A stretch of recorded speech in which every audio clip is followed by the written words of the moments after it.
want the truth! You can't handle the truth!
Kimmy 65 is live. Oh, 7. We are back from CitCon Direct. I'm sure you've all seen it. I'm gonna see it again.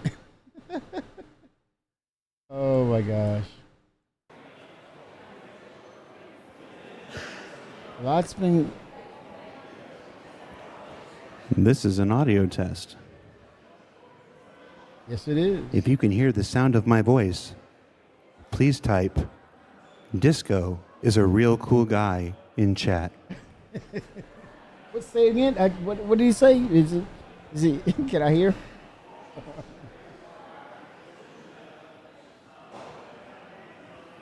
I see Twitch, but YouTube. Disco is a real cool guy, YouTube. There you go. Real funny. Yes. Oh, man. I mean, yeah, I was just, all you got to know is Kenzo says Disco is not a cool guy. Oh damn! All you need to know. Nyx is coming next month. Whether it be late, whatever the case, on time, Nyx is coming before the end of this year. All right, we're going to start our 30-minute countdown in about 2 minutes. Let's jump.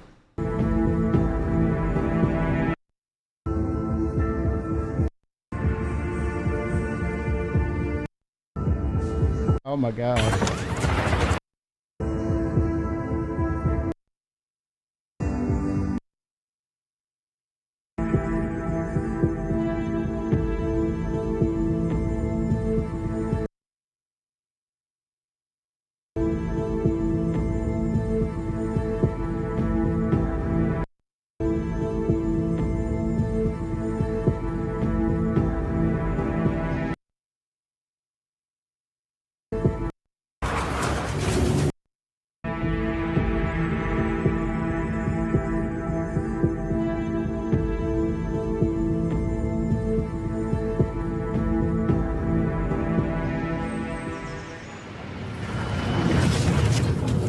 Oh, machinima. This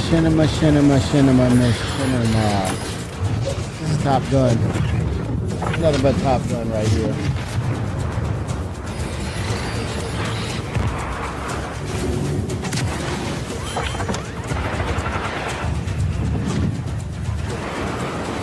That is nothing but Top Gun.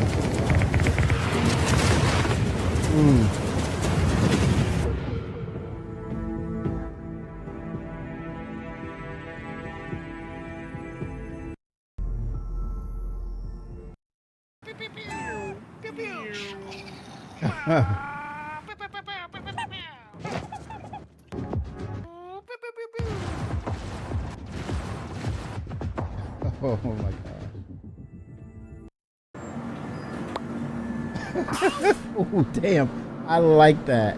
I like that. I did not see this one. That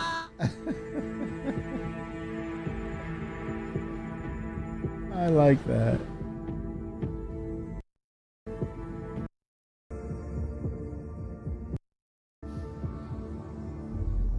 I really like that. Neat. This year has marked a turning point in Star Citizen's history. We have finally moved past the question of whether we can build an architecture to deliver a universe with incredible detail at massive scale, seamlessly, and where thousands of people can all play together. Server meshing has been working pretty much flawlessly at scale. Oh, 7 Hellfire, thank you for the resub, man. 51 months in the row. 700 players online and in the same space at once. It's greatly increased server performance and delivered a much more responsive player experience. I couldn't be prouder of the team. They delivered something no other online game does presently. There may be other games out there that claim large player counts or even the ability to mesh, but none do it at our detail, scale, and seamlessness. Of course, there will be continued improvements to server meshing and to Star Engine, but having moved past this last big technological hurdle has allowed us to finally focus on quality of life and stability improvements, something that has long been overdue. We're about to deliver our 9th patch in 10 months with content that has brought Star Citizen storytelling into new and exciting directions. We pushed more than 24 features and more than 2,000 bug fixes. And while there is still a long way to go, the game has gotten more stable, performant, and fun as a result. We see this in player metrics. More of you play every day. The daily average users is up 45% from last year, and your play time is up 15%. So more people venture out into the verse and stay there longer than ever before. And through all that, we've told the dual stories of the Frontier Fighters Assault on Pyro and the moral compromises being made to combat the regen crisis. Now, as those stories come to a rest for the time being, it's time to look forward to the next chapter of Star Citizen, where the instability in Pyro and the callous actions of some pave the way to new adventures, new locations, and new threats. Last year, we announced our next Star Citizen would be Nyx, home to the People's Alliance of Levski and bordering the Vandal threat. Today, we're proud to share that your adventures in Nyx begin not next year, but next month, when Star Citizen's third system comes online in Alpha 4.4. There you go, Chris. 2 new systems in 1 year. That's only possible because of the tireless work of our development teams, server meshing accelerating what's possible, the support teams behind the scenes, and most importantly, all of you. Now, I do miss that we're not all together under one roof this year, but in many ways, we're more connected than ever. Across the globe, many of you are gathering at watch parties, 9 of them with our developers in attendance, and countless others springing up in communities everywhere, and all happening simultaneously today. So even if we're separated by oceans and continents, we're bound together by the same passion for space, for discovery, and for this incredible universe we're building together. Whether you're at home or alongside your crew at a watch party, grab a drink, sit back, and let us take you inside our up-and-coming plans for the next year of Star Citizen.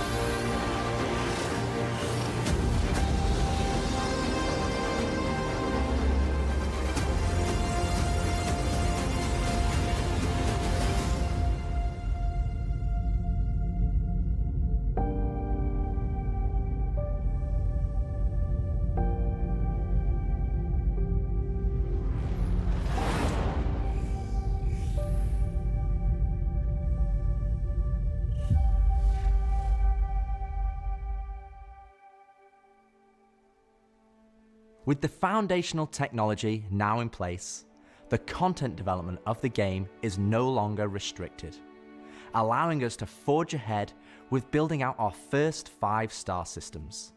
Nyx will see the much-loved Levski landing zone added back to the verse, while also bringing you one of its most iconic landmarks, the Glacium Belt.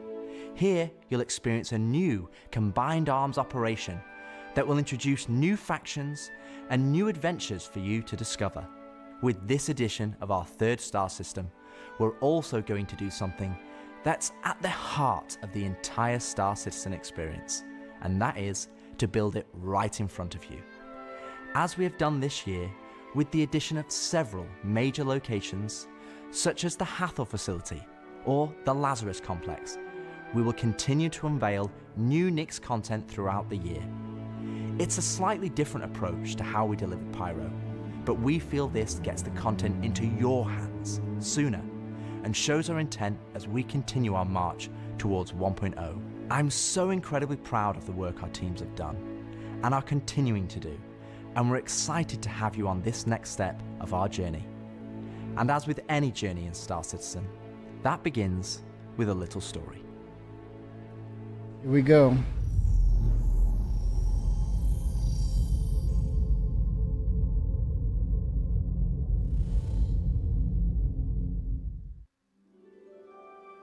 In 2025, we introduced 2 major storylines spanning multiple patches, creating a living backbone for adventure across the universe. The first was Pyro Must Burn. It connected Stanton to Pyro and introduced the Frontier Fighters, who are relentless, brutal, and determined to wipe out any threats that cross them. And with this month's release, you'll now take part in the conclusion to that storyline. The second was Science Run Amok, with the Regen Crisis throwing the Empire into chaos, and you all jumping in to help the various corporations respond. Through that journey, we pulled back the curtain on ASD and its shady practices, uncovering long-forgotten Onyx facilities, and met new characters like Dr. Logan Yorit and Detective Arkham Mellor of the Hokro Agency. And just like the Pyro Must Burn storyline carried us into a new system, Science Run Amok is now setting the stage for Nyx, the next step in the larger story we're telling on the road to 1.0. As this new chapter of Star Citizen begins, let's hear from just a few of the team members working to bring this next era of our universe to life.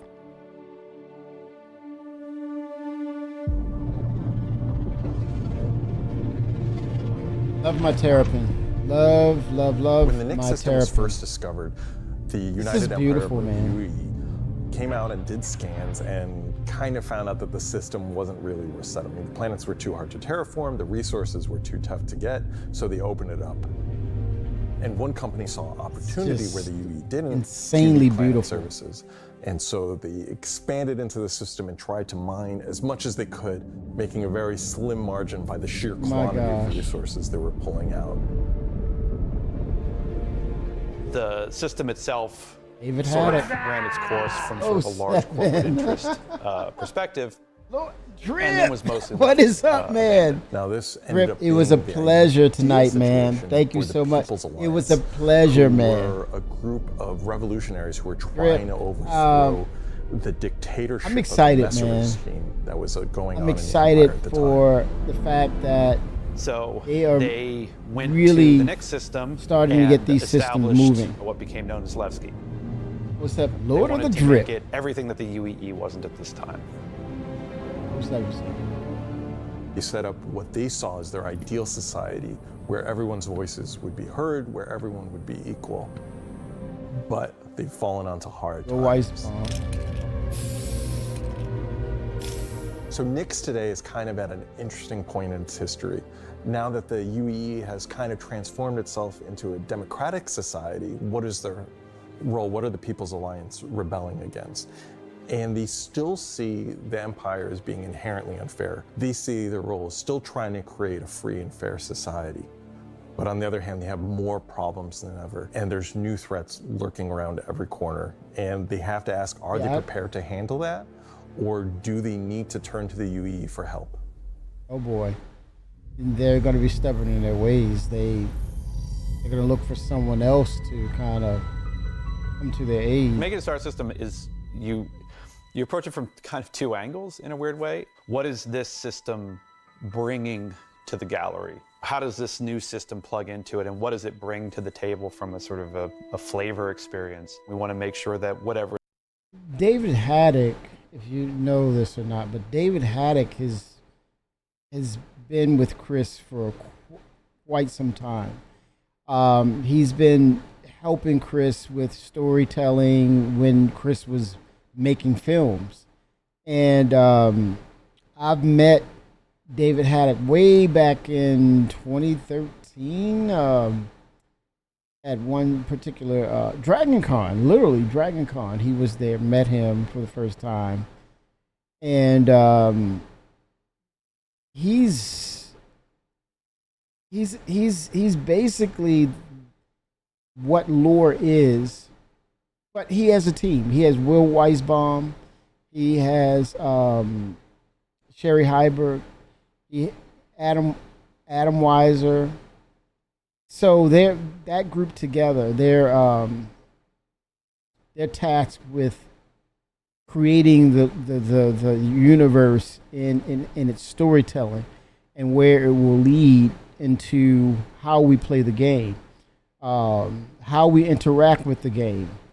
You know, and it is okay that they go back and retcon based upon developmental ideas that emerge to make things much better for gameplay aspects.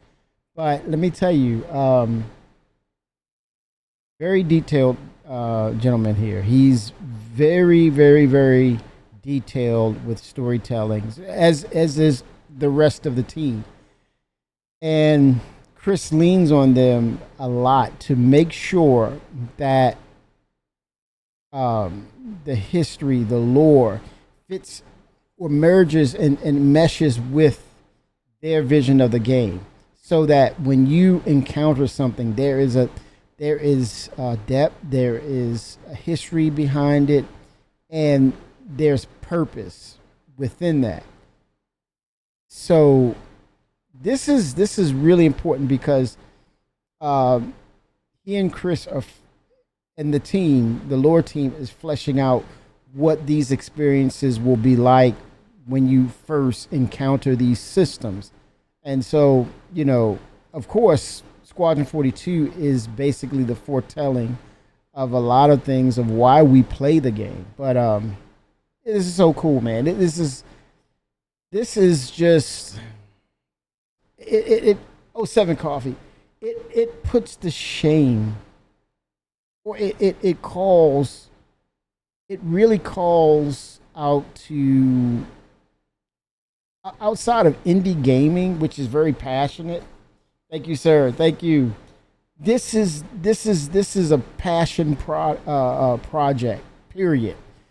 And we may not see another game like this for the next 50 years because it takes a lot. It takes a lot of time. It takes a lot of resources. It takes a lot of creativity. It takes a lot of patience. It takes a lot. But when you see these things come together, I'm sorry, but truth be told, it puts to shame your landscape of certain games that try to kind of mimic or assimilate what Star Citizen brings to the table. I feel sorry for space games right now because, damn, Star Citizens is it. It's just it. It's bringing to the company is unique and has some flair to it. So the Nick system is a remote system where people want to go and live free outside of the pressure and influence of the UEE. It's a remote and rugged system with a lot of hostility coming from the ever-present threat of Vandal. For some reason, man, the reason why I can remember his name, the Ian and Leyland, it's the aliens lore. It's the alien story. The movie 07 Skyhawk, Leyland. It's something about that name, and now it clicks with me. But you know what it is? Wait a minute. Let me come back to him. The company let it come to is him. unique. Let me go to him. Has some flair to it. So the Nick system is a remote system where people want to go and live free outside of the pressure and influence of the UEE. It's a remote and rugged system with a lot of hostility coming from the... I know why it's so easy for me to remember his name. When I see it's Leyland, it reminds me of the Alien movies. But here's the thing. This is the connecting part. And this is how I'm sharing this with you. This is how I remember his name. Oh my God, man. What is this love? What is this love, man? Guys, I'm humbled, man. You guys know you don't need to do this. Is crazy, guys. Thank you. Thank you. But, you know, I was saying this earlier today. And I met Crucian, and I said to him, I said, man, if it was not for Star Citizen, I would not have known that you wonderful people are in this world and we have this so much in common. Thank you all so much, man. Oh my God. Stop. Dude. Okay. All right. All right. No more, please. I'm just saying, man, it's just right now, man, you guys, it's just I'm humbled, but it's with if it was not for Chris, if it not for CIG, not for just bringing this community together and saying something clicks with this, something brings us together. And we realized, holy smokes, we had no clue. I mean, ups and downs, the relationships, the passion, the anxiety, the anger, the love. It held us together. It continues to hold us together. But man, I'm so thankful that this happened, and I gravitated towards this because if I did not, I would not have known any of you. So thank you. Thank you. Thank you. But this gentleman, Ian Leyland, and I think of the movie Aliens and sci-fi, right? But what it is that ties me to remembering his name, his quality of work. He's the Star Citizen creative director. And some of the sets that he drew in, like the for the game, it was like a movie set. I would not be shocked. I'm sure he worked with movie sets, drawing and doing illustrations. So when I see that name, I cannot. I'm like, oh, Ian Leyland, boom. Can't make this up. It's kind of like a frontier-esque thing. It's not lawless like Pyro. It's just kind of out there. Guys, it's Pyro's just more like a Mad Max wasteland. Coffee. And look, Nyx is more like Coffee. I'm so happy that you get to see Nyx this year, man. Coffee's like, Kimmy, and I understood what he meant. I understood what Coffee was meaning. He was like, man, I'm not gonna be the freaking Linus in the Great Pumpkin Patch this year. I'm not. The Great Pumpkin is not coming this year. So no, I'm not gonna be Linus, right? I'm not gonna be the freaking Linus thinking that the Great Pumpkin is coming. But I am so happy for you, man, because you're like, whoa, Nyx is coming. Not end of year, next month. And to be honest, there's 31 days. So literally we are 1/3 past. There's only 2/3 left for October. Today's the 11th. And we're almost making it to the 12th. Yes, Coffee. 2 systems, less than a year. So it's saying that when they hired the number of people at CIG and they sat down in those seats, he brought people back to work. He wanted the collaboration because he understood it meant working together, brainstorming, and getting things moving on. But to know that period of them being hired to where it is now, and imagine as Benoit and Chris continue to build things out and to provide the developers the tools to interact, the assets in the library to start to get things to work. You know, what is that? The Starkitect, or what is that? Now it's like a sort of procedural type of thing now. But yeah, it's totally Star Engine. This is totally, there's no more Lumberyard. We can't, Genesis, thank you, Coffee. Genesis, right? Live long and prosper, man. That freaking Genesis is something else. I'm here to tell you. I feel like Prince. I'm about to say something going on that Prince tangent. The Genesis system. A world of never-ending happiness. You can always see the sun. Nyx at night. Yeah, I mean, yes, the oh my gosh, Coffee. Of course I'm talking about the land. I mean, no, not just the land stuff. The narrative for Nyx too, because we were, you know, our perspective of the game is ships and foot on the ground, right? Feet on the ground. Now with Nyx, it's about EVA, highlighting that aspect or that feature that Star Citizen brings to the table now. You know, it opens the door for EVA FPS, right? Hello. Now you have to strategize. Now if you're in a group, it's not about sprinting or ducking behind something. Now it's about spreading out and getting angles and communicating, right? Coordinating. But that's potentially down the line, but it's there. It can happen.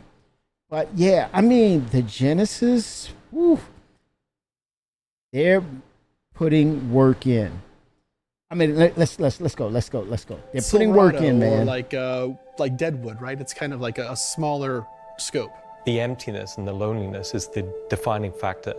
You're still going to find gangs, you're still going to find hostile presences, but it's where people go if they Xylo is still live Xylo off the grid. Dude, he hasn't aged a bit. Is the main peacekeeping force in Nyx. They were He has not unhappy aged a bit. with the direction that the Empire was going. He's still a dude. I can learn so much from him. It's like nothing gets him too high, nothing gets him too low.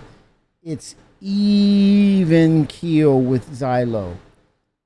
It's even keel with him. I don't know what it is, man, but I need some of that. Whatever it is, but yes, and DJ, man, DJ is still DJ. Those guys don't age, man. I don't know what's going on. It's a lesson for us to learn, man. Enjoy things, man. Learn to see the glass half full right there. Learn to see that glass half full in life.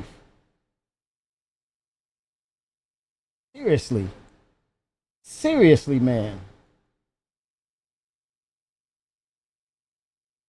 Under the Messers, they got out. They said, we're just going to start from scratch, Oh, you about to say build our own society, but build it the way that we think it needs to be built. They're not perfect. They're just people, but they're doing their best. They want to help keep Nyx safe and make it prosper. They are trying to do the best that they can, but are faced with the realities of dealing with people, which is tricky. The Pyrostar is quite a warm star. Stanton star is quite neutral. And the Nyx is a little bit cooler. The system been unleashed. has a star, and it has this dark, really dense so beautiful, gas, man. sort of nebulous cloud. And it has... He said nebulous cloud. That really interrupts the scanning. I wonder if that also interrupts locking missiles as well. If it's interrupting scanning and locking in on things. So it's more of gritty. You have to, fight with whatever you have, ballistics, energy weapons, etc., as opposed to locking missiles and firing off missiles or torpedoes. Points of light scattered around it, and those points of light in this gas cloud is really hazy. Oh, nice. So because Nyx is bordering My haze Vandal purple. space, it was important that we have a gap in the Nyx gas cloud where you could sort of just, in Clear. between the clouds, see a piece of the Vandal space. It feels so close that it's gosh. even like protruding some red light. Ominous. The level designers are using it as an actual visual Yes, indicator insanely. of where to place more Insanely. dangerous POIs. So if you point your ship in the direction of it, you should find, as we build it out, that you will be in more and more danger. And I think that's really cool. To give more atmosphere, I was testing out adding some sort of space snowflakes, essentially. So when you look towards the sun, you can sort of see that sort of like sparkle. But then when you look away from the sun, you'll see the reflections and sort of like little glints of light. For the jump points in Nyx, we'll have is a game two changer, on this y'all. release. We'll have Yes, the one from best, Pyro to Skyhawk, Nyx the and one best. from Stanton to Nyx. It should be going from Nyx to Castra, but we're essentially bypassing Castra temporarily. Hey, we want to make sure you can get there any way you want. Leland said, "Don't worry about it. Just Glacian get there." Belt is we get there huge later. asteroid belt that is in sort of the middle of the system. The Glacian Belt is a combination of a bunch of technologies that we already had. The asteroid fields we use for planetary rings and the gas clouds. And it's combining them to make something completely new that we've just not seen before. And I'm hearing that the asteroids and Nyx are a little more dynamic, so you kind of have to keep your head on a swivel because they're actually moving, and they're saying that there's sharp edges to these asteroids. So that's going to be an interesting dynamic. It's full of resources that are still left unharvested because it's kind of a tricky spot for mining. It's not the easiest place to go, but that means that there's still a lot of opportunity for independent miners to go out there. So the rocks in Nyx are a bit more sharp, like sorts of like icy look, rocky, cliff-like, very different from those in the Pyro and the Stanton. One of the big differences too is all of that extra added movement that just adds a little bit of extra flair. See? It's also a good hiding spot for people who are trying to elude capture, maybe set up ambushes, that type of stuff. Oh my gosh. always feel that kind of goes back to the original footage with the pirates hiding in the asteroid. They're kind of bringing it full circle again, right? It's also a good hiding spot for it was people who are trying Vandal. to elude capture, maybe set up ambushes, that type of stuff. But it's a little play on that whole thing because, as they've stated, as you all have seen, you know, let's put a little twist on this. Let's use pirates to do some of the things, right? Full circle.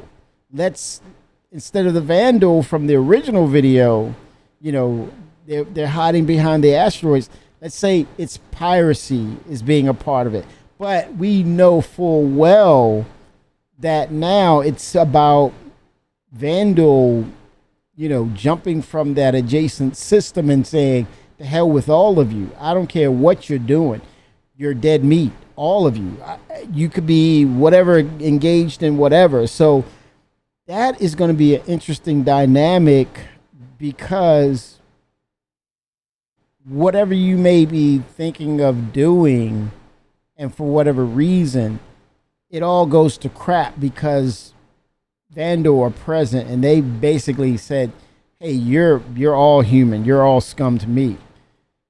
But at the same time, here's the very really interesting thing, the intense thing about it is people have this right up to this moment, well, up until the moment of seeing that part where, you know, you saw the Vandal rate and it was escalated up quickly with almost like a capital size ship. So the Perseus isn't safe, the Polaris isn't safe, the Idris isn't safe.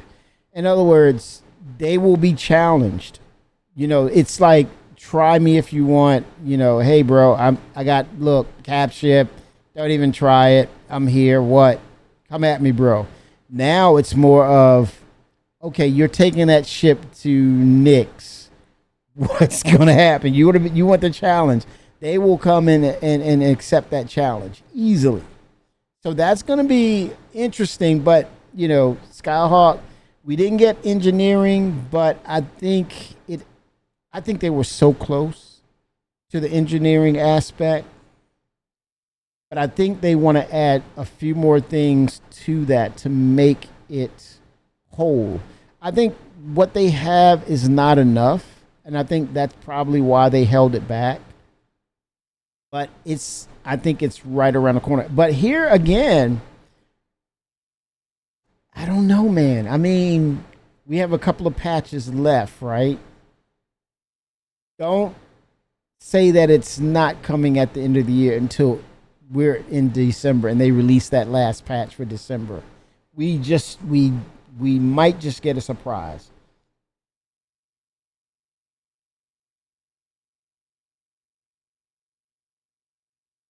Yes. I hear you. Hey man, I'm all about that glass half full, man. I'm about that glass half full, no doubt.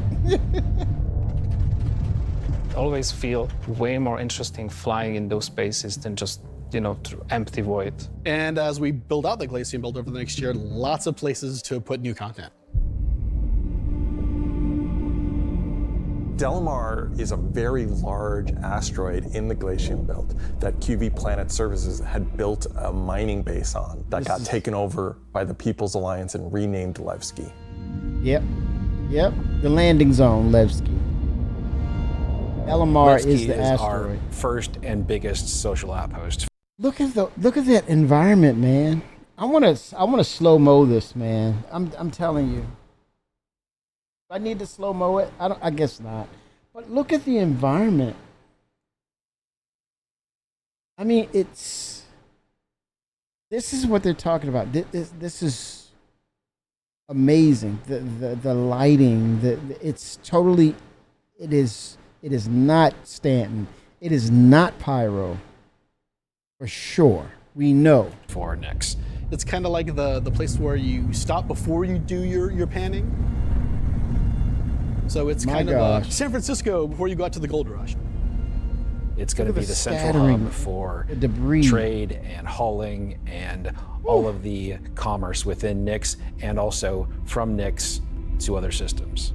But I just want to fly it, man, and just look around and just take it all in and just and breathe and just exhale, inhale, exhale, and just like look at this, man.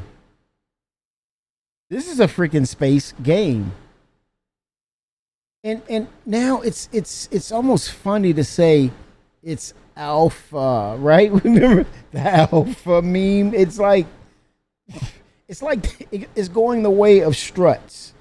You kind of want to not say that word anymore, right? You don't want to. It doesn't hold validity anymore when you say, "Oh, this is an alpha," and it's like, people look at you funny now. You're like, "Wait, where you been, dude? Ma'am, where have you been? You've been under a rock." What do you mean? Where are you getting this information from? It's kind of like you don't want to use those words anymore because then you're getting the wrong kind of attention. Not with this. This puts to shame so-called finished games. And I'm not hyping anything, man.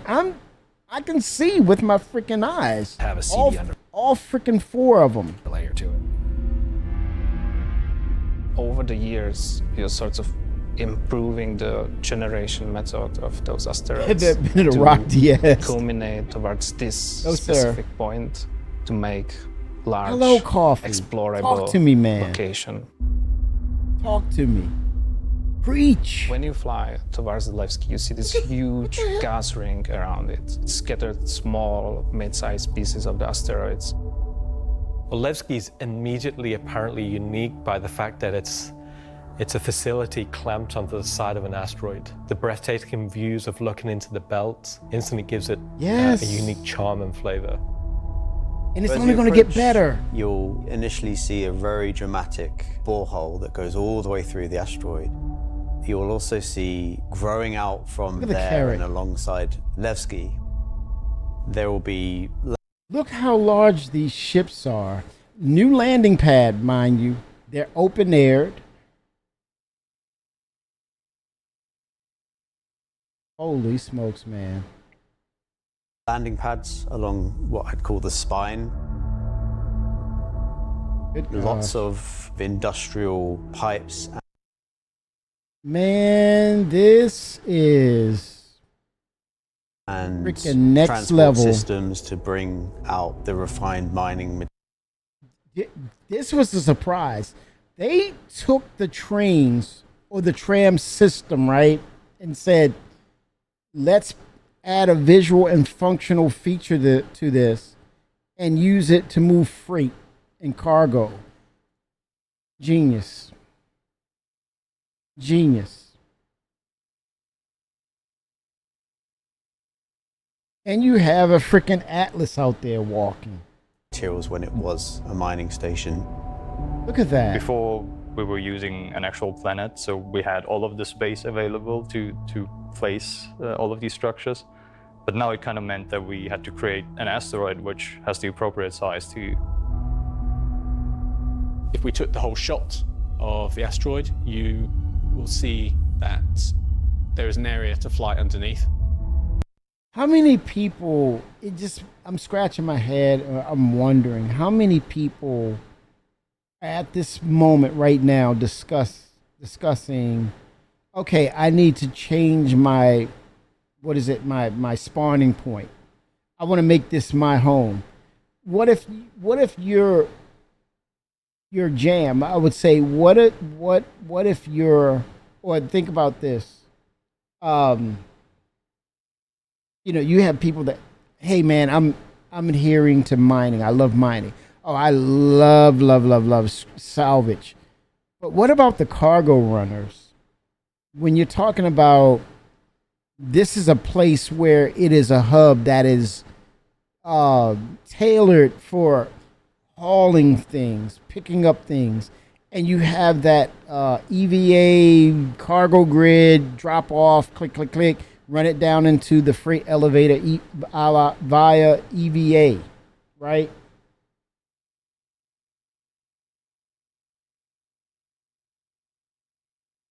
Oh, the planets. Oh man, those are like multiple cherries on the top. I mean, like take a jar of maraschino cherries and just dump the whole damn thing on your ice cream. You're like, damn, this is too many cherries on the top. But it's like, yeah, those planets. Speaking of which, Skyhawk, it's got to be Planetary Tech 5, or did they remove that name and it's basically Genesis now? I think that's. Would you say that Planetary Tech 5 is like the working name, but now the official name is Genesis? And the cloud formations. Ooh, okay, let me stop. I'm hyping it too much, man. We plan on bringing in whole I'm hyping it too much. So this is exterior No, I'm not. Cargo elevators. So as a team, you will be able to load and unload cargo. Look how huge that hull is. This is moving cargo, and this looks like, yes, Genesis is Planetary Tech 5. Yep. They took that working name away. So we have it now. And they're going to implement it with Nyx, and then they're going to double back and say for next year, we're going to reshape everything on Genesis now. So, oh my God, look out. This is ridiculous. Cargo. There's a lot more movement on the exterior. What are you saying? Such as the cargo trains going around tracks. It's now going to be fully EVA-able. Hello. The dynamic. Walkways around the main landing zone EVA. to walk on using gravity plate. Look, one example, we were in ASD locations. We were using the decon or the decontamination pins for radiation. Now that you have this massive footprint of a location, EVA means no oxygen. Hello, who's going to be buying oxygen pins? But you can drift off and kind of go wherever you want. They can explore fully the whole Float, place, stab, which float, is great. stab. Stab, stab, float.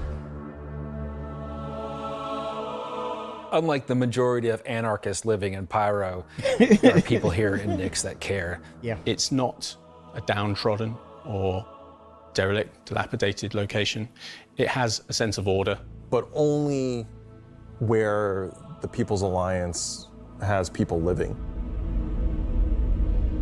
We've had Levski before, and we've updated it quite substantially to be more in line with the newer features that have been put in since, but also visually. And there's been a lot of quality of life fixes that we've wanted to add and bring up to like a good standard for a landing zone. Gracing the main lobby of Levski is a large statue of Anthony Tanaka, who was a child worker.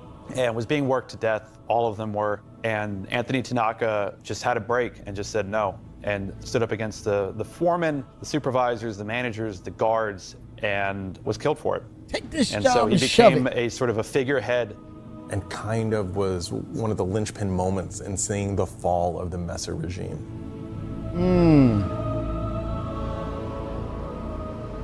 So if you take the elevator up to the top deck, you'll see the top view and the cargo area as well. So you can go through the cargo shop. You've got your normal kind of cargo needs. You'll have ability to trade and buy your tractor beam and other gear that you need. So if you were to die in the Nyx system, then one of the places you might come out from is the hospital in Levski, which is called the Mercy Hospital. Look at that. So Mercy Hospital is just basically, it's a local med station for all the residents of Levski, anybody traveling through the system. Again, they're trying to provide as good medical help for people as they can. When you arrive at the HABS location, you'll be presented with a lobby, elevator bank, and then you will take that transit to the hab room. So within that room will be pods. And that's where the original miners would have lived. They're not the nicest, and they're a bit messy, but they're a home. It's not pyro. If you head down to the lower view deck, you'll go through into the Grand Barter, which is your main social and commercial area of Levski. This is where you will see market sellers selling their wares. There will be stalls, there will be kind of more embedded shops.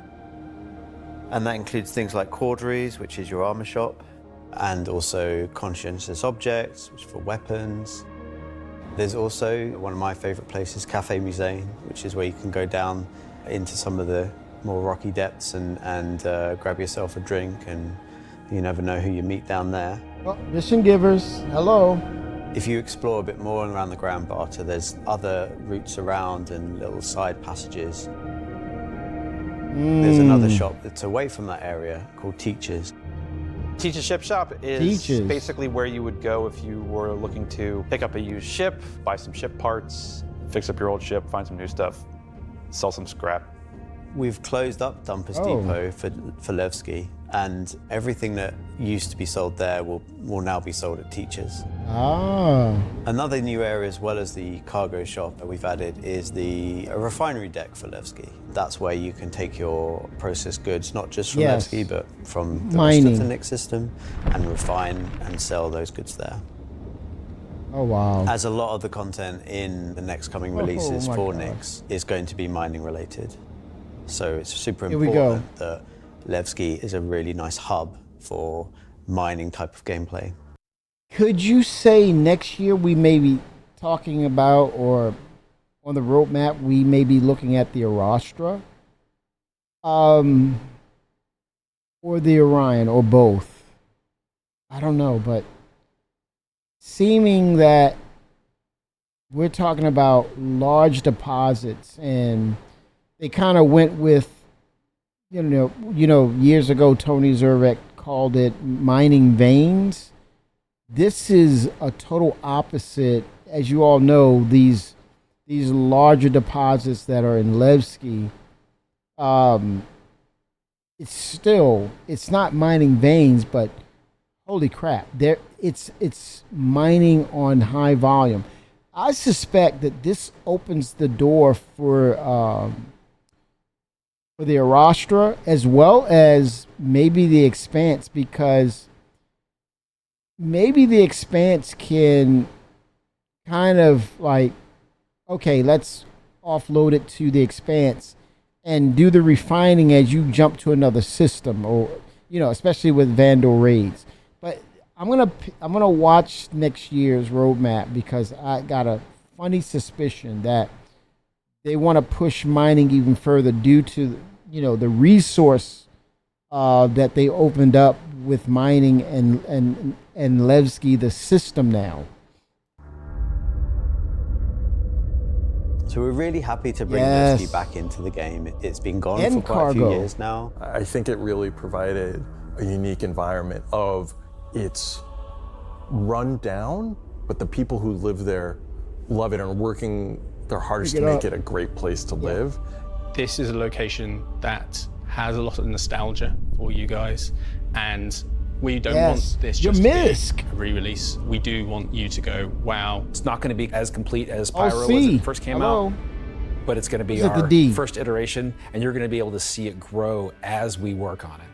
Like with everything, we're always learning and improving and finding new ways. I mean, is there anything more Star Citizen than just building the system while the players watch us build it around them? It's going to add a nice dynamic to Stanton and be a much more calming of, you know, style system than Pyro. The people that would have played it before are going to love to see this come back, and the people that haven't seen it before, it's going to be a great new location. This is the first time that I'm going to be able to touch stuff and kind of bring my own content to the game, and that's really exciting to me. Levski coming back into the game is a huge milestone personally for me. So I worked on the original quite some time ago, so seeing it come back and updated and improved and better is fantastic.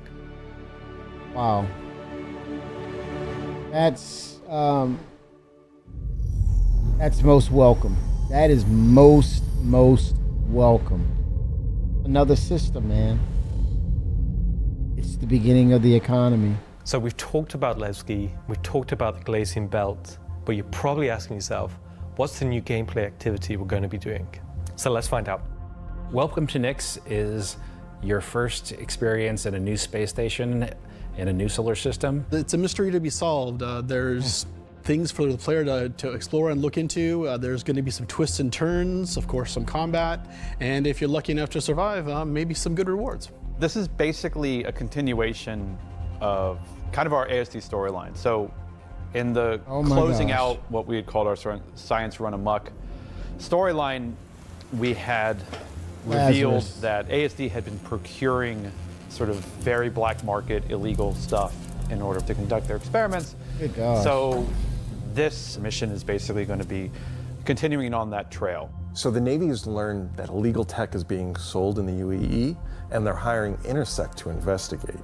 Intersect Defense Solutions is the leading military defense contractor in the UAE. The Navy contracts with them a lot for doing various kind of military operations that they don't want to handle themselves. We didn't want players to be working directly for the Navy. The Navy just doesn't call up random citizens and ask like, hey, if you're free, can you fly a helicopter? I guess as a player, when you can think about like, oh, where am I going to be doing missions that are capital ship battles or large fleet scale stuff or military operations, that's all going to come from Intersect Defense Solutions. Intersect have discovered the source of the illegal tech is in the Nyx system and an old abandoned QV Planet Services logistics station that's come back online. So they want the players to figure out what's going on. So when you come out of Quantum and you start your approach vector to the objective, you'll be weaving through asteroids, going through the Glacian Belt, and slowly the station will reveal itself. Now this is an old QV logistics station. It's pretty beat up, it's pretty derelict. There's some points of interest that you'll spot as you go through. What didn't you like? So the station itself shares design cues from old Pan Am stations found in Pyro. This architectural design found its way over to the Nyx system as the system was being established. But you'll also see some additional design cues that QV Planetary Services were adding. So it's a nice transition architectural point. It's fairly skeletal in design. You'll see logistics yards and cargo yards, but also facilities pinned inside the asteroid, creating this network of facilities. You'll notice there's a Polaris near the main hub. It's not a normal Polaris. It's damaged, it's broken. It's not a standard corporate Polaris. So at this point, you should be asking yourself, who does this belong to? Yeah. Away from the Polaris, you'll see struts leading to asteroid bases. Now these asteroid bases are locked, so you don't know exactly what's inside just yet. But all of this comes together to form the playground for the mission to take place. Oh boy. So not only is this facility unabandoned, but it's also under attack from a surprising but familiar foe.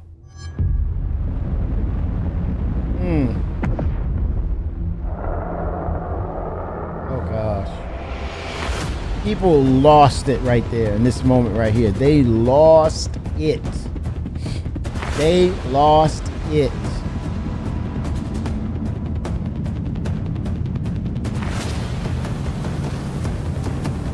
It was amazing though, man. It was just for the first time in the PU. It was a huge turnout. The Vandal. Huge turnout. Yes. Oh, people lost it. So the Vandal are a nomadic, very, very, very violent spacefaring race. They've been striking out against outposts and such in the Nyx system. They don't really know what they want, don't know why they're doing it, but it seems like whoever's running the station is really pissed them off. Vandal raiding parties have been rioting in the system, and they're unaffiliated to any clan. There's small groups coming in and picking at them. But as time goes on, those raids have getting bigger and more frequent. They'll be the scythes that you're familiar with, glaives and blades that we all know and hate. Oh, wow. And a new craft for the PU, the Vandal Stinger. Oh, wow. Stinger. You'll be contacted by some civilians on arrival asking you for help. So at this point, you have a choice. You can either bug out, mission over, or join the fight. Oh man, what? This will be the first time since the PU launch that you'll be able to fight against Vanduul aggressor ships. This fight will be intense. The player should be able to deal with them, but they will have to be prepared and they'll have to come back in to fight off this initial wave, and that won't be the end of it. After you fight off the Vanduul ships, the mysterious inhabitants of the station invite you to come on board. Which Intersect sort of will encourage you to do because it'll help further their end of year. investigation It's against still coming. what's happening here, why these QB stations have come back online.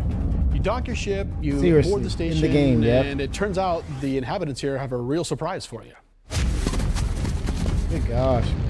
The player will be immediately ambushed. These guys are not your friends. Of course, it's not going to be easy because the people that are inhabiting the station are going to fight you every step of the way. The fight will be challenging, but this definitely will be the warm-up phase of this mission. This will be the players getting a sense of what exactly is going on there, who these new people are. They'll be in unfamiliar armor. They'll be wielding unfamiliar weapons. And we want you to get a sense that you are in a new place, in a new territory, fighting a new faction. And so after you survive this initial ambush, you get back in touch with Intersect, and obviously the question is, who are these people? Why are they attacking? Why are the Vanduul attacking them? At this point, there's more going on here than anyone thought. Our citizen strong. Directive from Intersect is Our to citizen explore community the station and collect as much information as you possibly can. Along the way, you're going to get to explore some new areas. It's not just the space station. There's the disabled capital ship. There's asteroid bases nearby with obvious installations there, other forces that the Vanduul have been attacking. There's a debris field. Explore the locations in any order you want and try to find out who these people are and why the Vanduul are after them.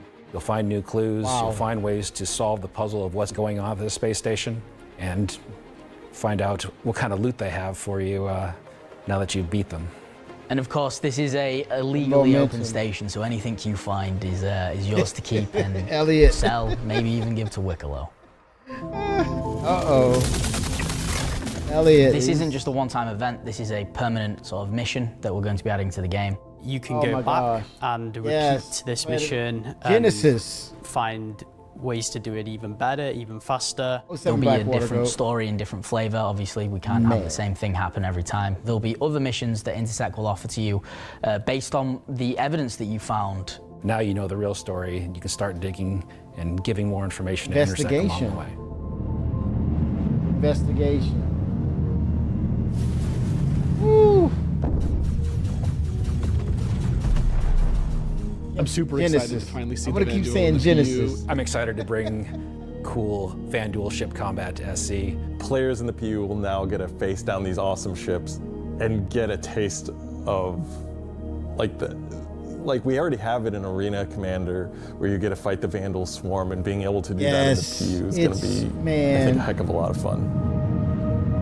I mean, Genesis. This marks a great milestone for us for not only pushing hard and adding great content this year, we're also being able to introduce the next star system and introducing the next landscape to tell new stories and add new gameplay beats into the ever-expanding universe. So we'll leave 4.4 there. If you're at one of the watch parties, please raise a toast to the great work that all the teams have been doing this year. And I'll be right back in just... I know what you mean when you say unbelievable. It was so clean. It was, the things that was very noticeable was the cloud formations. And I'm like, good gosh. And they're holding it to just Nyx for now, but it unfolds and it's being delivered to 2026, the entirety of the game. Pyro, Stanton, Genesis is going to go and reshape, but I suspect, I suspect that they're also reimagining these locations too with Genesis. If it just goes Genesis and then they have to go in and rescape, maybe add interiors, I don't know. But I'm very curious. I'm very curious about that. But it's really cool to know that we're going to get a small sample size of what Genesis is, and they're going to actually dump a lot of those features onto Nix, the system. And then we'll sit back and say, whoa, now that announcement with the terraforming and them going back to reattempt to terraform and actually bring correction to Microtech. That's going to be interesting. Very interesting. Just a few minutes to look ahead at some of the things coming in 2026. Yes, Skyhawk, the tools are there. Hello, everyone. The tools are there. And welcome to the Voyager Bar in beautiful, scenic Orizon, where the staff of Cloud Imperium Games Manchester is gathered for their very own CitizenCon Direct watch party. I know, Todd. That was insane. That was insane. And then, you know, they've always stated in the beginning, up to now, the tools. What are these tools? The library, the assets. And now, to Skyhawk's point, that time period, heads down. And now the fruits of their labor are starting to, come to the forefront now. 07 Todd, thank you, man. And it's just hard work, man. And it's just, literally, it's just hard work. No, that's CIG's job. Did you see those ships? It's their job. As the dozens of such events happening, they're gonna burn that card. They're gonna burn that card. Today to watch this sneak peek at just a little of what the next year of Star Citizen has in store for everyone. Oh, that was really good, everybody. I'm Jared Huckabee, your host. That dude hair is like, what the heck? What does he do to his hair? That hair is. I'm looking. I'm like, ain't a damn thing out of place with his hair. Are you freaking kidding me right now? I'm like, dude's hair is like, it doesn't even look real. It is AI. That was hilarious, though. He was beside himself earlier today. That was freaking hilarious. I mean, he is the king of improv. Jared is he could give a master class on improv. Hands down. It's not real. But man, dude, I was sitting in there laughing, but no, seriously, a lot of the devs, man, that was in the chair, dude. Oh, they get their shit done in the salon, man. I was looking like, damn. I was like, those dudes went to the salon, man. I'm not mad at them. I am not mad at them, man. I'm like, shoot, man. If you got it, work it, man.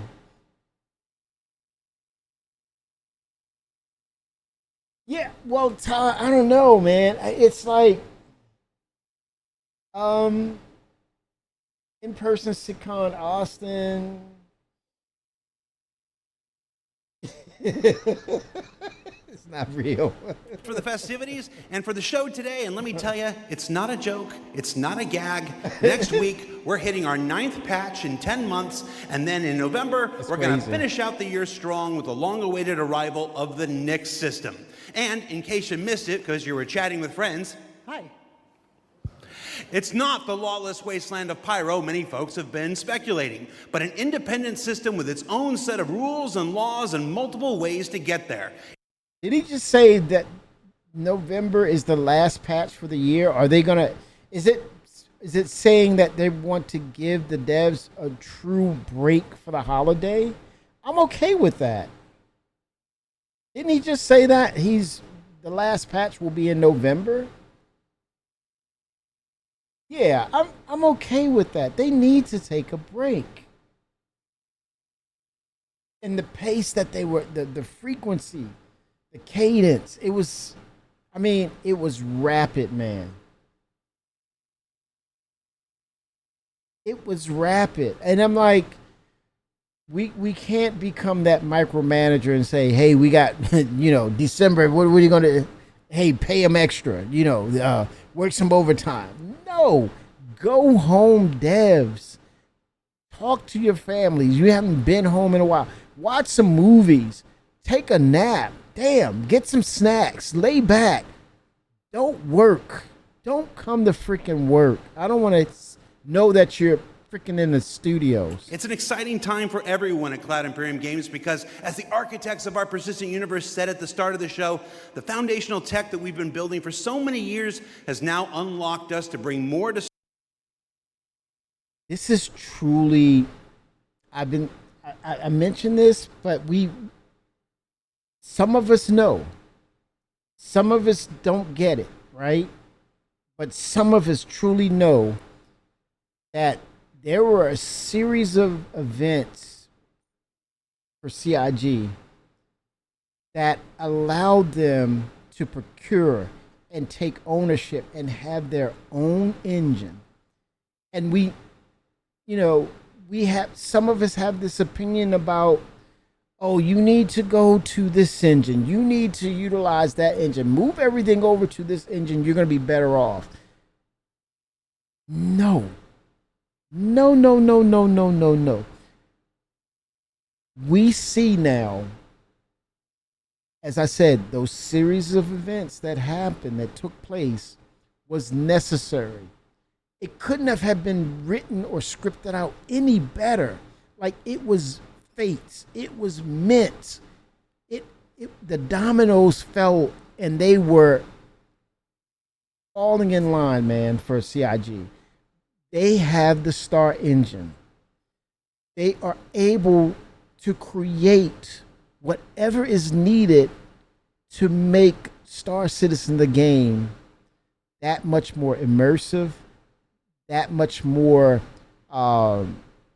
unique in comparison to any other game out there. I don't care if it's a GTA comparison, RPG comparison, or a space game to a space game comparison. Doesn't matter. It makes it so unique because they're able to create things within the scope of the engine, and them working together to bring on these new features, but then not just bring them on, but transform them or bring them into up to a level of maturation. There's no other. You got to go to, in order to get something changed in Unreal, you got to call them up, email them, and get permission, and then they'll deal with you. They'll deal with you then. Or you got to make a request. But knowing that this is their engine, this is that engine, man. Other game companies are like, hell, man. I do business with you. You can lease it to me. They're not going to lease nothing, man, until they really, really, at the end of the day, pull the full potential out. And even then, they might not even do that. Why should they? Why would they? Other games don't. Does GTA lease out their engine? I don't know, man. I think it's just, hey, you gotta roll up your sleeves. And any other development company, they better roll up their sleeves and do it on their own. I think hard lessons were learned over the years when they were working in conjunction with other development studios or companies, and they were supposed to get the support, and they actually supported themselves, but yet when they created and developed the tools, then the support system who was supposed to support them saying, hey, I need those tools because under contract I'm supposed to support you, but hell, support me with those new tools. It's like, wait a minute. But long story short, man, they have their own engine. They can reiterate, they can create, they can bring it to the forefront, they can whatever the case, they can create the game of our dreams, their dreams, and keep it moving, man. Star Citizen than ever before as we continue our journey towards 1.0. Now, before we continue with the show, let's get a few housekeeping tasks out of the way. First, we're simulcast on YouTube and Twitch. So if you want the keen communities of Twitch or the 4K ultra high resolution of YouTube, you have your choice. Second, throughout the broadcast today, we want to see and hear what you have to say along the way, and you can tell us on social media by using hashtag CitizenCon. We're especially interested to see any photos from those watch parties that are happening across the globe, and we're going to find some way to bring a few of them into the broadcast later in the program. Third, we've also had a CitizenCon contest going for people to create their very own slice of life in the PU videos, and we played the winning entries during our pre-show countdown. The offerings were super varied. The idea was to work with a team to show the life of a miner or a hauler or a bounty hunter or whatever. But one guy just said, I'm going to make a video about how awesome I am. And I respect that. So shout out Nocturnal Revenant. I don't remember if you were one of the winners getting an 07 Jarrett did an excellent job tonight. Breaking new ground. And I think, you know, the 2 hours, they showed enough content and features, man. We believe art inspires the best technology. And through the development of that technology, it pushes us to create even better art. When Genesis comes to the persistent universe starting next year, it will change how you experience Preach, man. Preach. And not just in the building of the new planets for the Nyx system.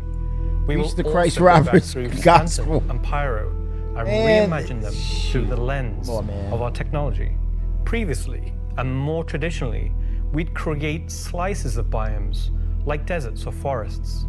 This approach moved us forwards and got us this far, but solving the scale was always tricky. And for Star Citizen, we like to do scale on another level. Issues like seeing tiling from our height maps from high altitude, or the unpredictable blending when two biomes connected were common. But ultimately, things just never felt right. Our worlds were gorgeous, but to us, they still sometimes felt like interpretations. Now this was a super hard problem, which we needed to solve at the scale for Star Citizen requires. We challenged ourselves to emulate nature in the most believable way, and not just on a planetary scale, but to our level of detail. Wow.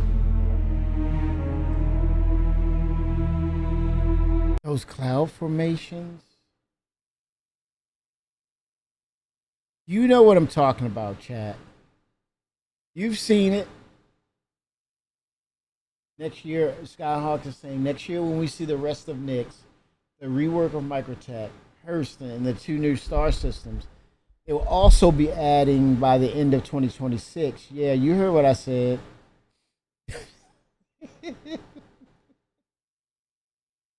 Oh my gosh. Stop it, man. Stop it. I mean, yeah. I mean, 1.0.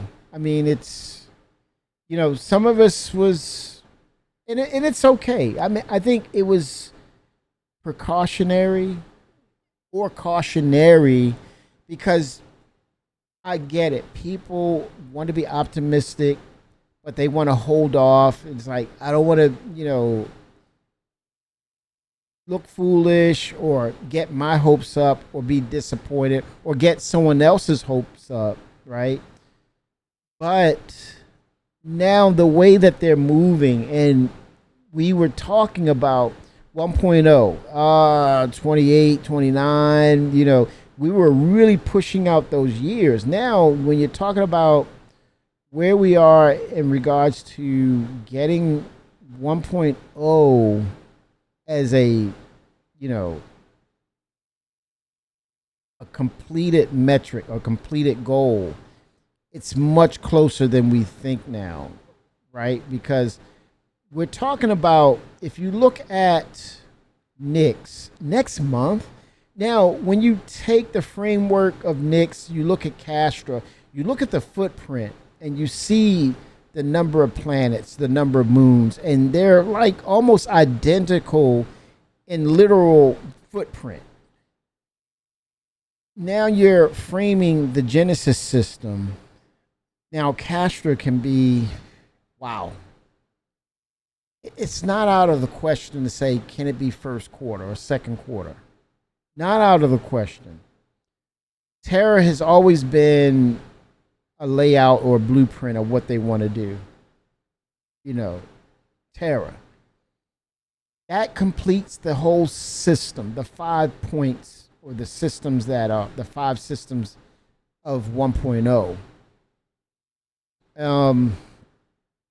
But I would say for Terra, I think they really want to put a lot into Terra because it is the flagship location.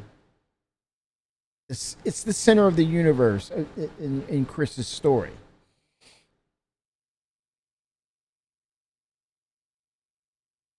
Yeah, I mean these systems, Skyhawk. It's just now we're seeing the power of the Genesis system. We're looking at things and those. Oh man, this is one of the things that really pulled me in with Genesis, the cloud tech. But look at this, man. With Genesis, we've made a complete paradigm shift to how we do things. Look at the biomes are now. Look at the water. It's reflecting back light. Man, oh my goodness. Give now. Nope, when it's ready. Created based on the physical data sets. I agree, man. With the assets being spawned whenever and wherever the correct criteria is found. Mount, look at that. So when you see a forest or a meadow, it's no longer because an artist painstakingly crafted it there. But what is that going to look like when you place? I think this changes the whole narrative of base building because when I look at Genesis and I looked at the framework or the early stages of what base building was like, it has to change. It has to mature. If not, it would look like a photograph to a cartoon. Think about it. It has not progressed to the level of what we're seeing with Genesis. I'm just being honest, and I'm sure you're all agreeing with me. If you're not, it's just you're saying just give me the damn thing and I'll play it. It does not fit. The state of base building that we saw a year or two ago it does not fit. It's not on the level of this. I'm sorry. And I'm thinking now that that's probably why we're not seeing or nothing was mentioned in regards to base building, because this is taking a huge evolutionary leap forward in comparison to what we saw with base building. I don't know if you agree with me or not, but I'm just speaking my mind. Oh yeah, Castra, definitely Skyhawk. That was my point with Castra. Was the thing that stood out was we didn't really see mountains where that visual clue was the fact that mountains and clouds needed to get a hotel room because they were definitely making out. It's now because it simply wants to be there. It fits inside our rules. Genesis also ties into our other gameplay systems. Our new planets are built from the information we create for our different data sets. This is just too damn much, man. I mean, this is a freaking time sink of just watching yourself, hanging out with you all, and just, man, this is a problem. This is a problem for me. This is a problem for you all too. You don't realize it. This is a problem. This is a freaking time sink. Maps, humidity, temperature, soil type, soil amounts, geology, Hello? erosion data, to name but a few. Anyone canyon run? Oh my gosh. This means you can now tell where to find valuable minerals as the geology looks like it would be suitable for it. Where scree piles exist below sheer cliff faces, and where rocks have broken off over time due to erosion. Oh wow. Of course, these new... That right there? That's right there? Totally alien in nature. What the hell is that? What the hell is that, man? Tools We're gonna still find give out us next the month. ability to direct And it's raining. the look and feel we want. It's raining there. The attention to detail from the tallest mountain to the smallest flower is still our core. Whatever it is, it's so alien in nature. So alien in nature. Or DNA. With Genesis, we can now keep that detail-orientated mindset.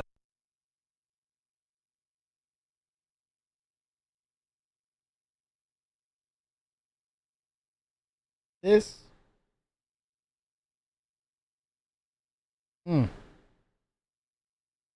Man. Genesis slay. I mean, As we focus on the Genesis slay, quality, man. and it provides my the gosh. quantity. Genesis provides our planets with the ultimate sense of exploration and adventure, discovery in the purest emotional form. We want you to find that perfect place, with the planets providing an abundant resource to harvest. This is a major part of what exploration is for Fishing us. poles. We want that feeling of finding a corner of the universe that you'll fall in love with, and where you want to settle down and build your home. I think, you know what, next year, you said boats, Skyhawk. I think creatures will start to bring themselves into the fold in this. Running into these, whatever these creatures may be. Now I'm going to hand you over to Will to go deeper into what we have built that allows Genesis to realize our vision. As a reminder, some of the visuals you'll see will evolve and change as we continue our technological development and hone in on the final look for Nyx. Man, you got me. It's a time sink. Thanks, Ian. It's a problem. So, That's in what case it. it's not already clear. It's a problem. That's what it is. It's a problem. Genesis is our name for a group of Man, technologies. I am not mad at these guys, man. The hair game is amazing. These devs' hair game is amazing. That are improving our ability to build worlds, refining those that we've already created, Dude, and did you ultimately see expanding our persistent Senior universe to the scale Engineer? and quality that Hold Corner of the on. universe that Senior you'll fall in love with, Engineer? and where you want Dude will is evolve moving. and change as we continue our technological development and hone in on the final look for Nyx. Thanks, Ian. So, in case it's not already clear, Genesis is our name for a group of technologies that are... Will Haynes, Senior Engineer. Dude, he. Hold on. Senior Engine Programmer. It's like I said. Oh, you better. Oh, hell yeah. It's like I was saying earlier. There was a point where they were hired. They came on board. And all they said was, oh, river guy. And say, okay, well, okay, I'll be the river guy. No, I'm not the freaking river guy. I'm the senior engine programmer. Joke's on you. Joke's on me. Senior engine programmer.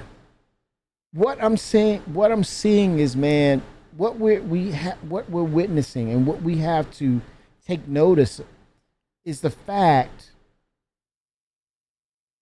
they come in, they sit down, they learn, they absorb it, they realize this is my passion. This is what I love to do, right? if it's something that you really love to do, you're going to freaking excel at it. No matter how challenging it is or whatever the outside noise is, if it's your passion, it's just your passion. And that's a witness to that. Hold on, let me get the hell out of the way. I'm in the way. Senior engine programmer. Yeah, right there. River guy. No. Senior engine programmer. Will Hain. Hello. I love this, man. I love seeing this because this is about seeing someone in their element, learning, growing, maturing. And again, I said this to Chris in 2018. I said, Chris, you're a freaking whiz kid back in the days of Wing Commander. And look at you now. Fast forward, you're developing Star Citizen. But you went from game programmer, now you're a mentor to a new generation of developers. Period. Improving our ability to build worlds, refining those that we've already created, and ultimately expanding our persistent universe to the scale and quality that we all expect. I work on Planet Tech, so let's talk about how wait a minute. continued. Hold on. Did you see that? You see that? Wait a minute. Tell him, Will. I work on Planet Tech, and not no freaking river guy. I work on Planet Tech. Watch this. Scale and quality that we all expect. I work on Planet Tech, so let's talk about how that's continued to evolve since our presentation last year. Get it right. And instead of just highlighting some really cool biomes that we can create, let's go ahead and show how all this work applies to the upcoming planets. Preach, Tar. Preach. So there are 3 planets in Nyx. Nyx 3 is a gas. Here's the thing, man. I don't want to dwell on the negative, but it's going to be a hard sell for people to nitpick the progression of what we're seeing. It's going to be so hard to be salty. Good luck with that. And it's okay, man. I mean, if there's a point that you need to make, I respect your opinion because you're speaking your mind, but dude, I'm going to be looking at you side-eyed like, what? You gotta come stronger with your opinions now because it's got to make sense. It's tougher now. It's gonna be harder for you. Giant, and I think it's blue. It's not going to surface. I don't really know. Nyx 2 is a yellow, toxic. It's got like this high pressure atmosphere, and it's like a very volatile planet with high risk reward gameplay. It's going to have some really interesting biomes for you to discover, but for now, just know it's going to be dangerous because today we're going to focus on what we consider to be the hero planet of this system.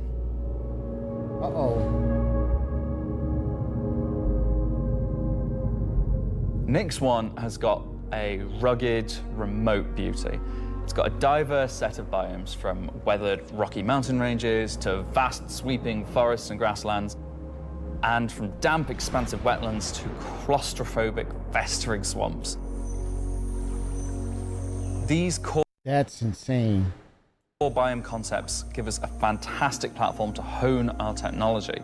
In some cases, because the current tech couldn't do them at all, or because we want to completely step up our game for them. So, let's approach this planet in much the same way that you, the player, will, from orbit. The orbit appearance of the planets going forward is far more tied to what is present on the surface. Previously, we had different data that drove the orbital and ground coloring.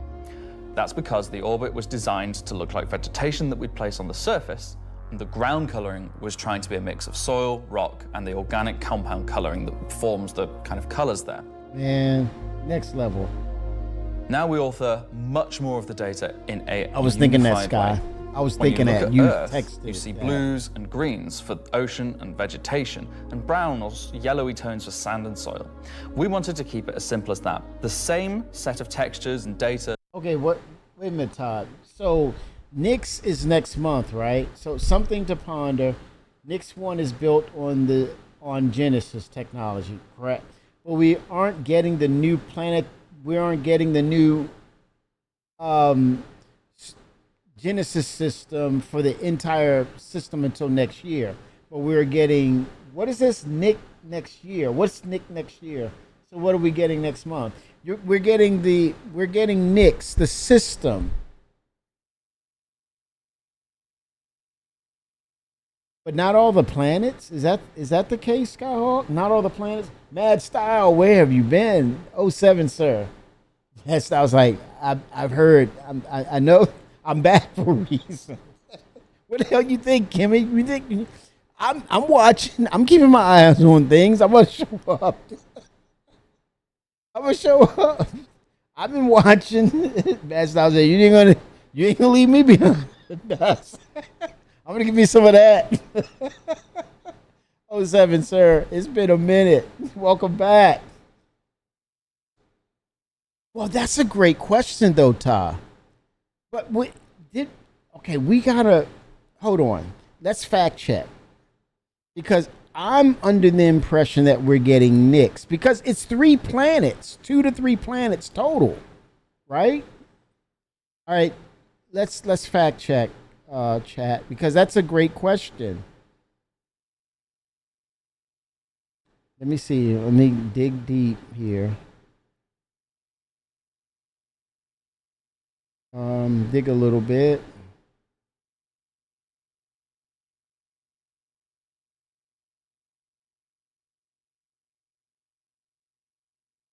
Let's get verification on this.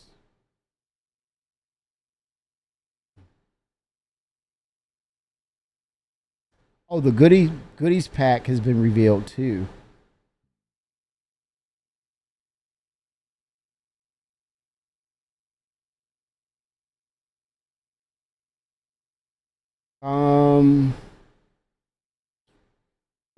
Let's see here.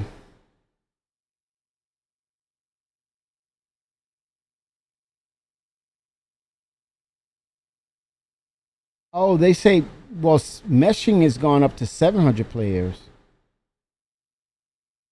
Okay, Nyx in November with 4.4, right? Unlike Pyro, Nyx is not delivered all at once. It will be introduced through a rollout of patches throughout this year and next. There we go. It will be connected by a direct jump point to both Stanton and Pyro, and is not entirely lawless as previously described. Once Castra is implemented, the Stanton Nyx jump point will be retired, as this is a bypass. So it's almost like the Pathfinder dynamic jump points. As a follow-on from the ASD storyline, players will contract with Intersect, the leading private contractor in the UEE. A large repeatable mission chain brings players into Nyx to visit the source of ASD's smuggled technology. Nyx also includes the return of Vandal to the PU, not seen since 2.0. These are unaffiliated with clans and violently rioting through the system. Vandal space can be seen as a red cloud. Fly towards it for more dangerous points of interest. This also includes the introduction of the Stinger heavy fighter to the Vandal ships in Star Citizen. So Nyx 1 will be the first Genesis, which is Planetary Tech 5 planet, the most diverse planet yet seen. Nyx 1. Genesis will be rolled out to Stanton and Pyro over the future as well. Genesis achieves many things, including GPU scattering, many biomes, including swamps and full meadow grass, and much more realistic terrain. It is the true achievement of the vision of procedural planets. Man, that word, procedural planets. Hello, Elite. Procedural planets. Nyx will also include the first intersystem missions. This will at first be cargo missions, which could also include scripted encounters or tight deadlines. Nyx also has a new sandbox activity coming with Rockcracker, similar to Hathor and Open Space. Ships with JC, Anvil Paladin, Asperia Stinger, which is the Vandal Heavy Fighter replica, and Gray's Shiv. The shivs. No silhouettes, no Perseus. Wait for IAE. Weapons, new rocket launcher, LMG, and Space AK. AK-47, the Space AK, incoming, all of which are very roughly assembled. Binoculars are coming. Those won't produce light, have light amplification, and up to 10 times zoom to help with a spotter roll. Sounds like Bender over right there. Crafting will be on tech preview by end of year. Tech preview. Here we go.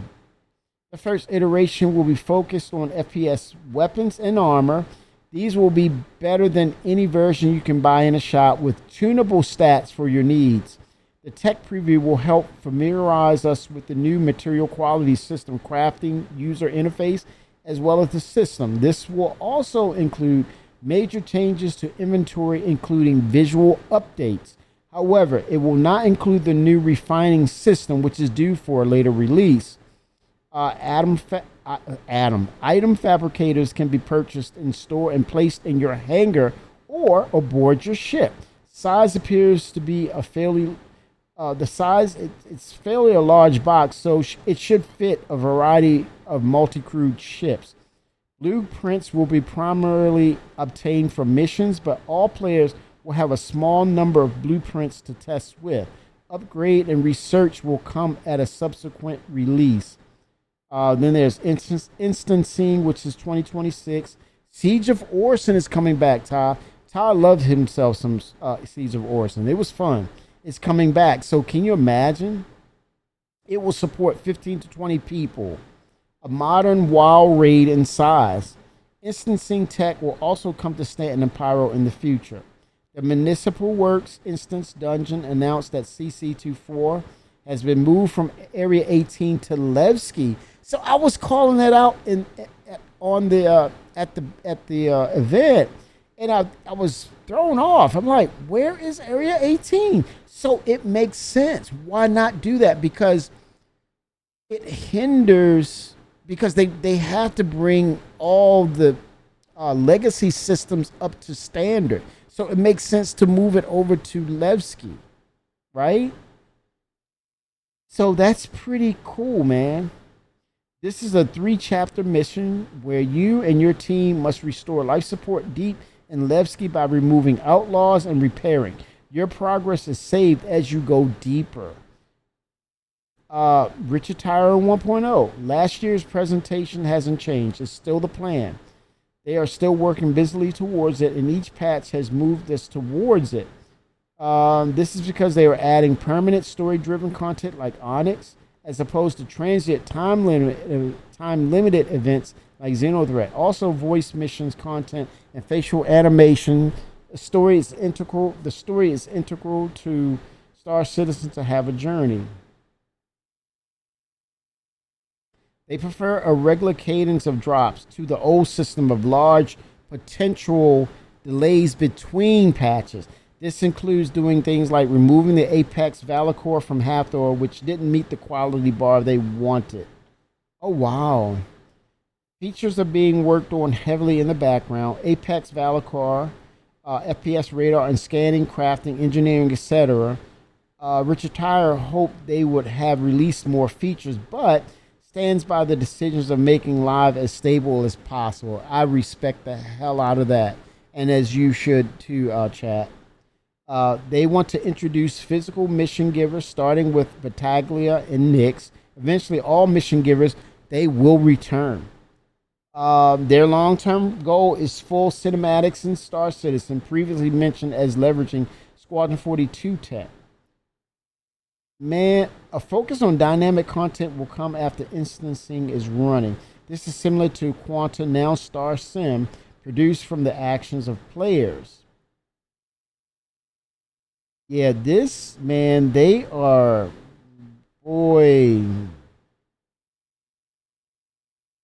See his closing statement. I skipped a lot.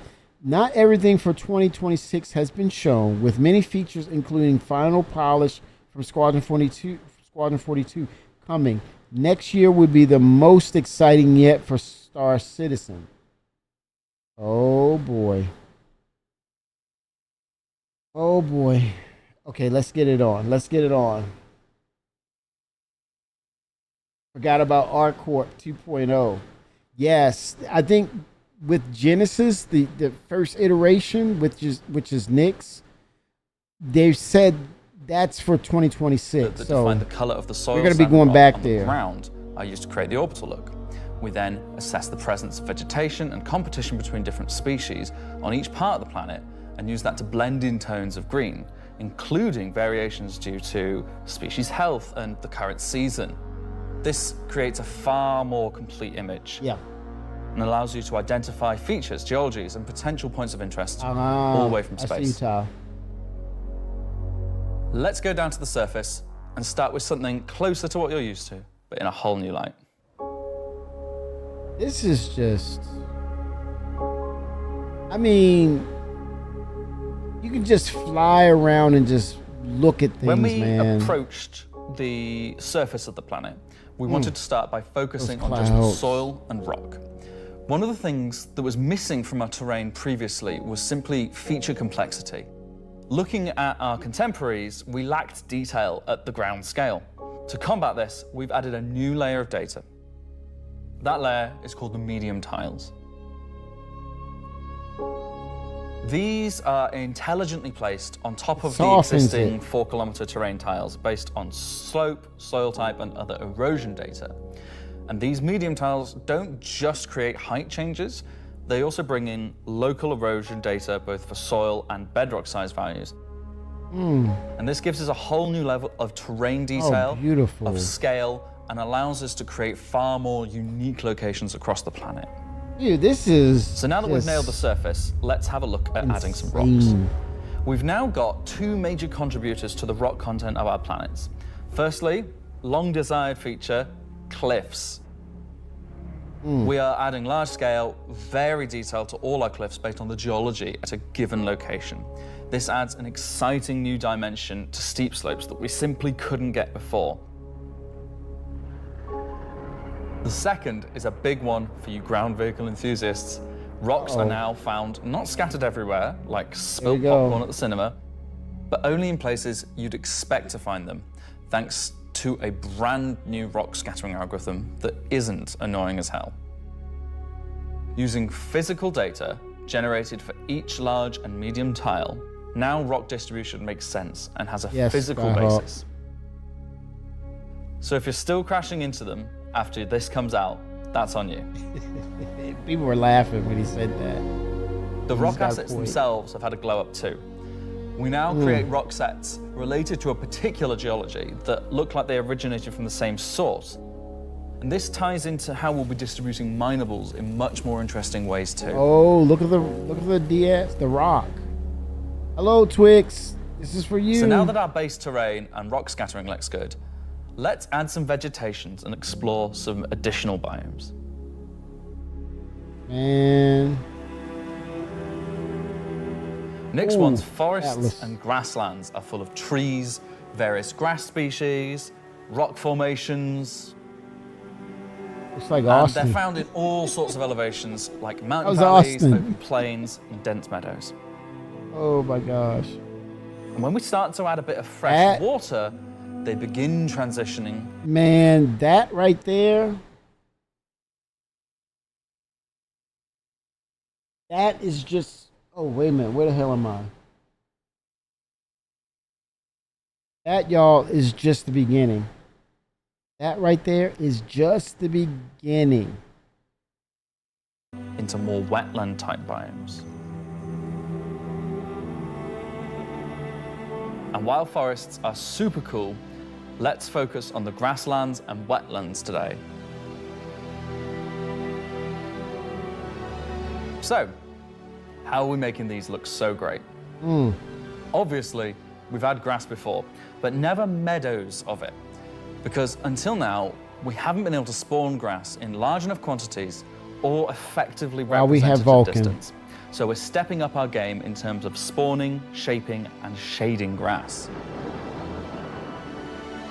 With Genesis, we now leverage GPU spawning to create vast quantities of assets across all biomes. Whether it be dense. I've been, planetary tech, I've been man, I've been wanting this for so long, and it would be interesting, for the next Star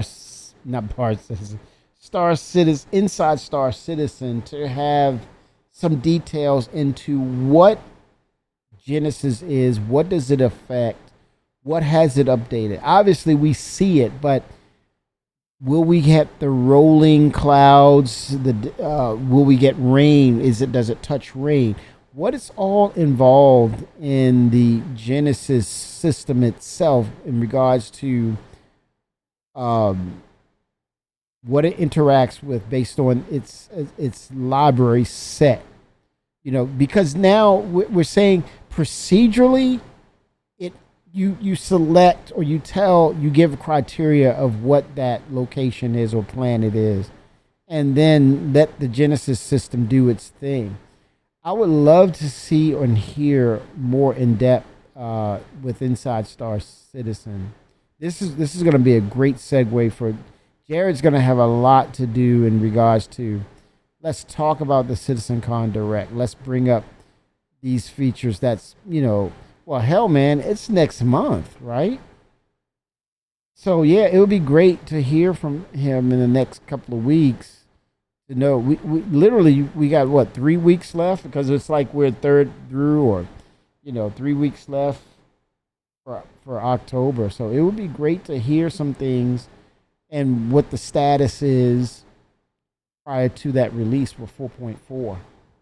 Meadows or more complex collections of ground cover, like you can see in oh these my wetlands. God. I'm sorry, man. I just gotta stop it and say, damn, I could live here.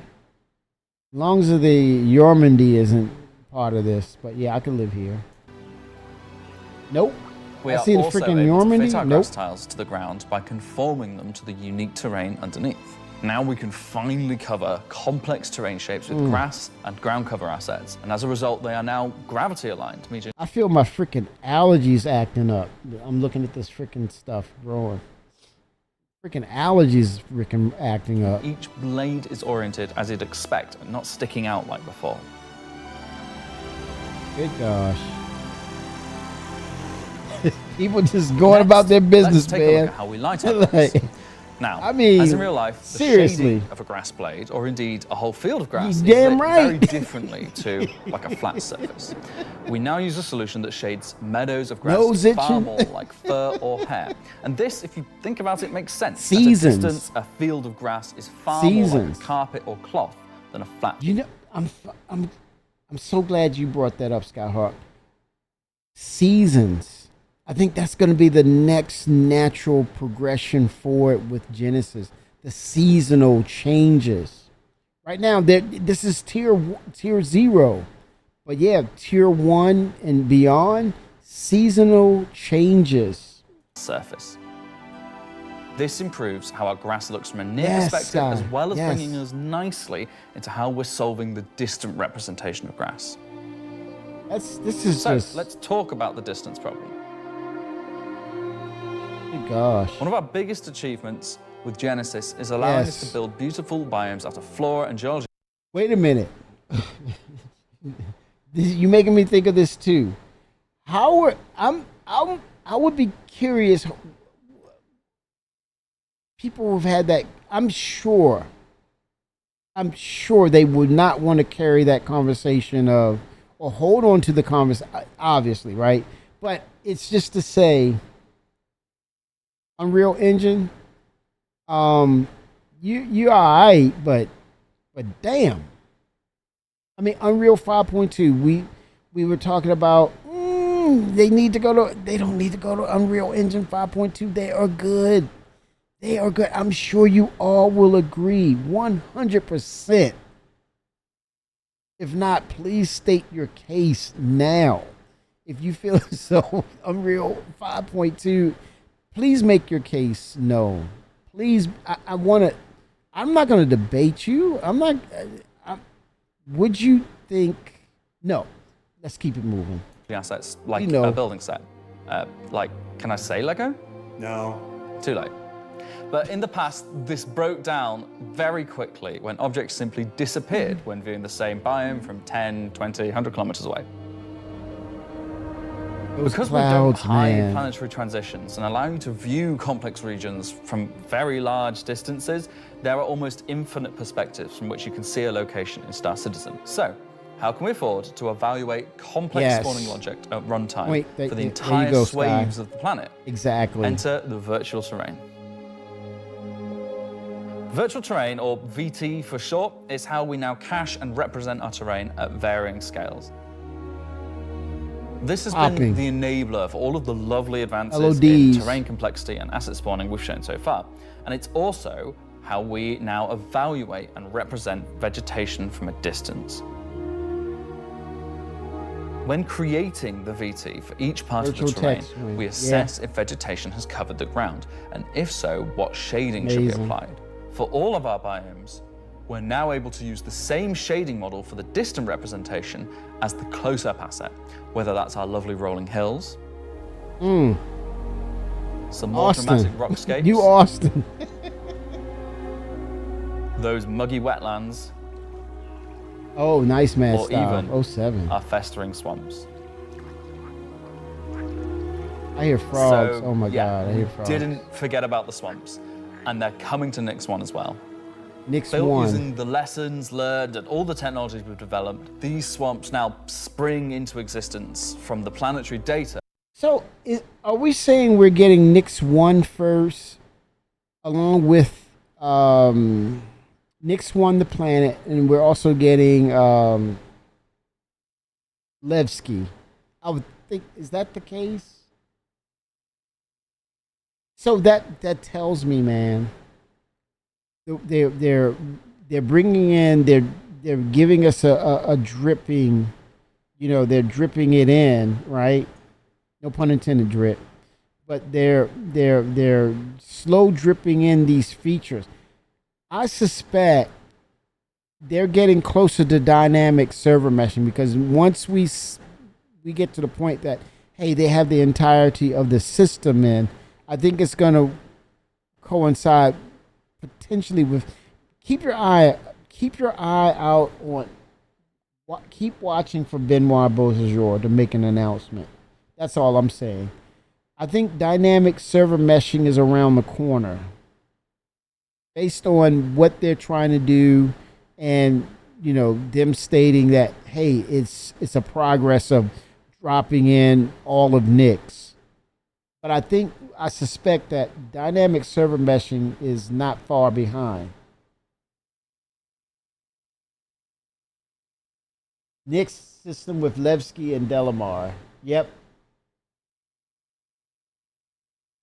Yeah, Delamar is the asteroid with the borehole. Levski is the landing zone. But I'm thinking we're gonna see Nyx 1 only. Not, I mean, along with what you said, Mad Style, but I believe we're getting Nyx 1. It's already happening. Yeah. Yeah, Benoit was mentioning that. This biome combines all of the elements from the other biomes we've shown you today, from water interaction, denser spawning, unique ground coverage, and I think it creates something really unique. Oh gosh.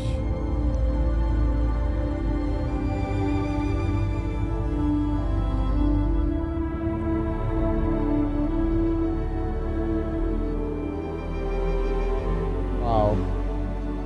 Anyway, that's our update on the Planet Tech portion of Genesis and how we're using it right now to sculpt the identity of Nyx 1. And I hope you're as excited as we are to explore this and everything we haven't shared yet next year. I'm happy. Let the devs dev. As you can see, Genesis is now inspiring everyone here to create planets of the quality and believability we've always strived for.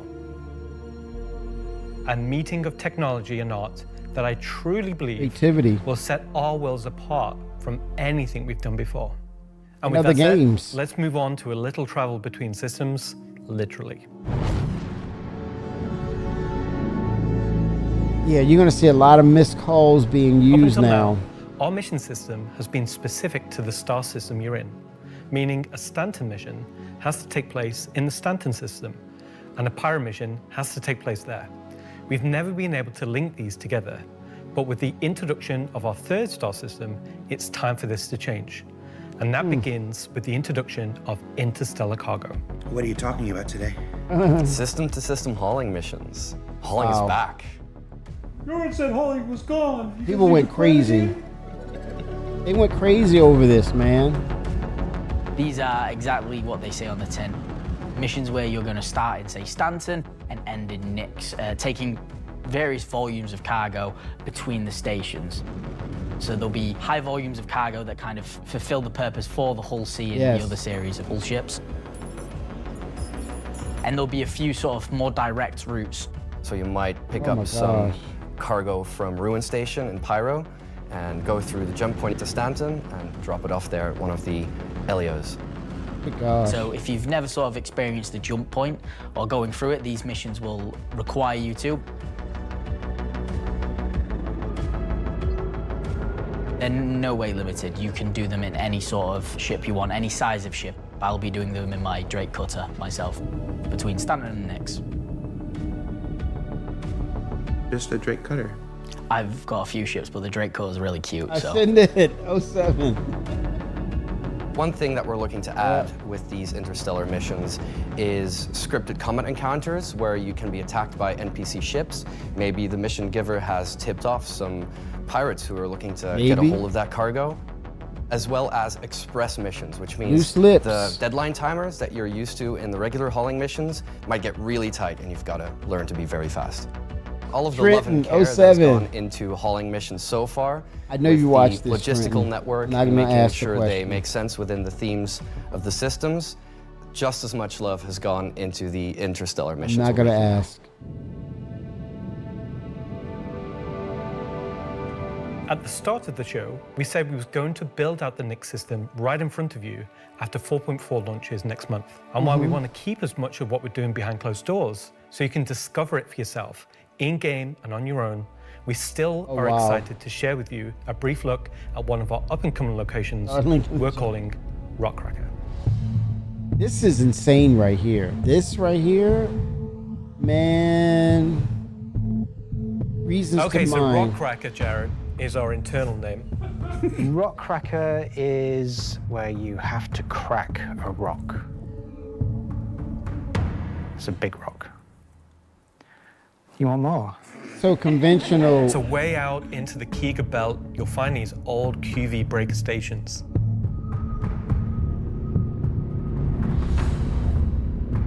But you know what though? Is that a placeholder that kind of substitutes?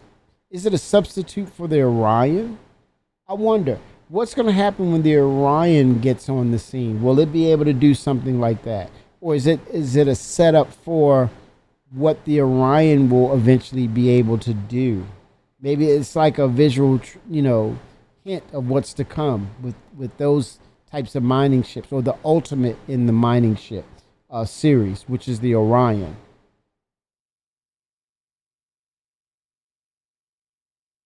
Yes, Trenton. It was pretty cool. Oh, Genesis, yep. Star Citizen Alpha comes out on November 18th. My 32nd happy birthday, Trenton. Young man. Oh, with your Perseus? Oh my gosh. Just don't go take it to Nix, man. Just don't take it to Nix. They're gonna scuff up the paint. And imagine doing some Orion mining out in this asteroid. It's gonna draw it. I'm just saying, man, what they're doing, how they're looking at mining. Now they've actually figured out how to do this in volume, right? So now they have the system that will support those larger ships like the Arastra or the Orion when you're mining on volume.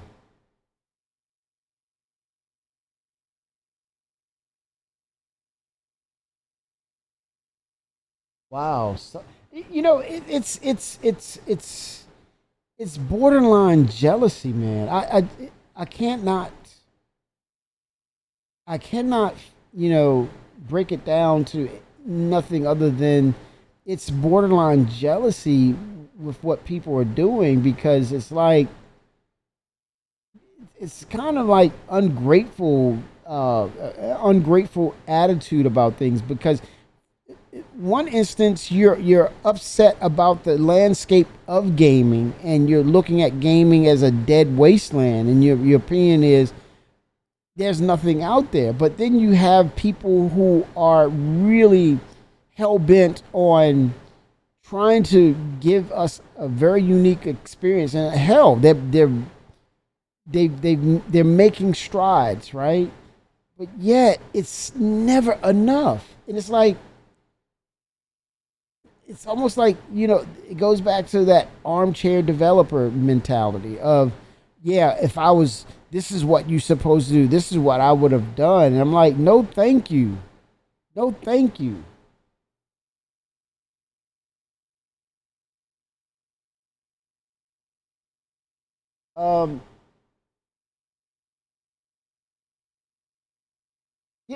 Yeah, there you go, Trenton. It's always going to be something to say about being positive, but then it's always, it's like this knee-jerk reaction to say, I gotta, I'm keeping it real here. It's like, I gotta show you I'm keeping it real here. And it's some of the things that are being said, it's not even grounded in reality. It's like it's being developed. And if you don't see it, that means they haven't gotten to it. Obviously, they haven't gotten to it. So why rail it? And other people are like, well, yeah, they haven't gotten to it. So what do you want from me? I'm enjoying what I'm seeing here. What do you want? I mean, I can be patient. Why can't you? Not fixing the game we had.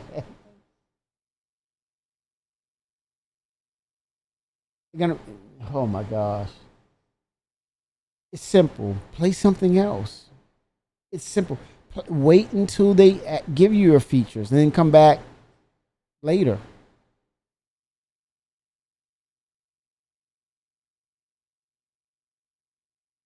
But it's always, it feels like it's always a series of, I'm gonna move the goalpost a little further back because you're making field goals now. You're getting the football, you're kicking the football and it's going through the uprights.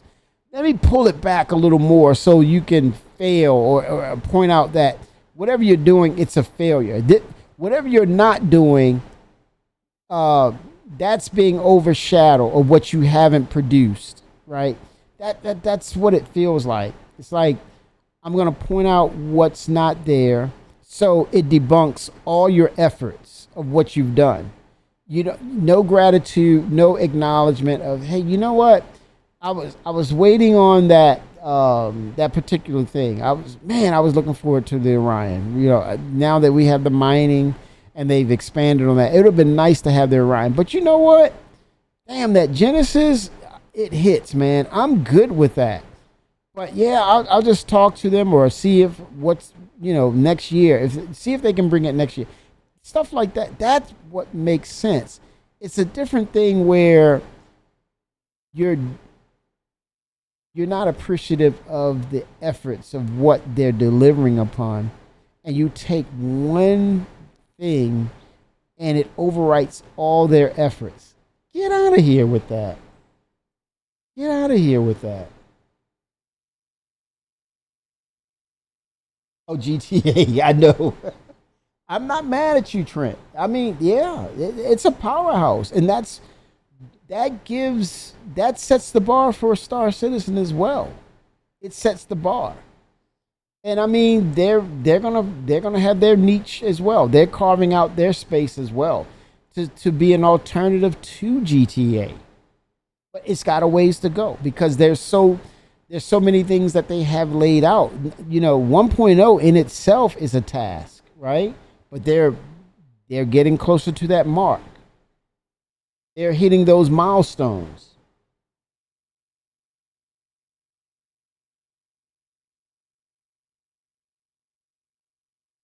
Oh wow, that's crazy.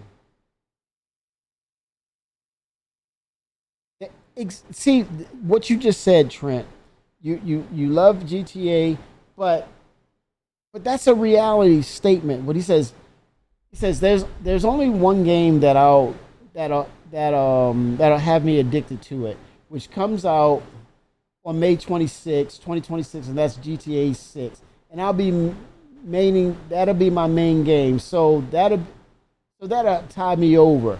But then he brings in the reality. But Star Citizen, I'll always come back to it regardless. Whereas these salty opinions of this one thing, forget the rest. I'm gonna frame that one thing. Whatever. I don't care. So what? So what? So what? I'm still here. You're still here. So what? I'm gonna enjoy it.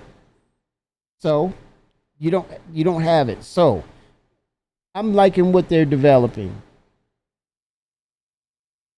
And you're going to continue to hang around. You're not going to go anywhere. Where are you going to go?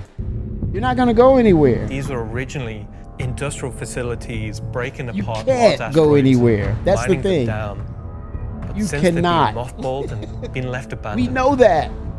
So you're not going to go You're anywhere. have to find your way inside and thinking about how do we bring this facility back to life. Oh, you will. You not will. Just about flipping the switch. As you bring these stations back to life, you'll be lighting the beacon and calling attention to these long forgotten places. That's interesting. One of the main features is the laser head, which will require certain things to get working.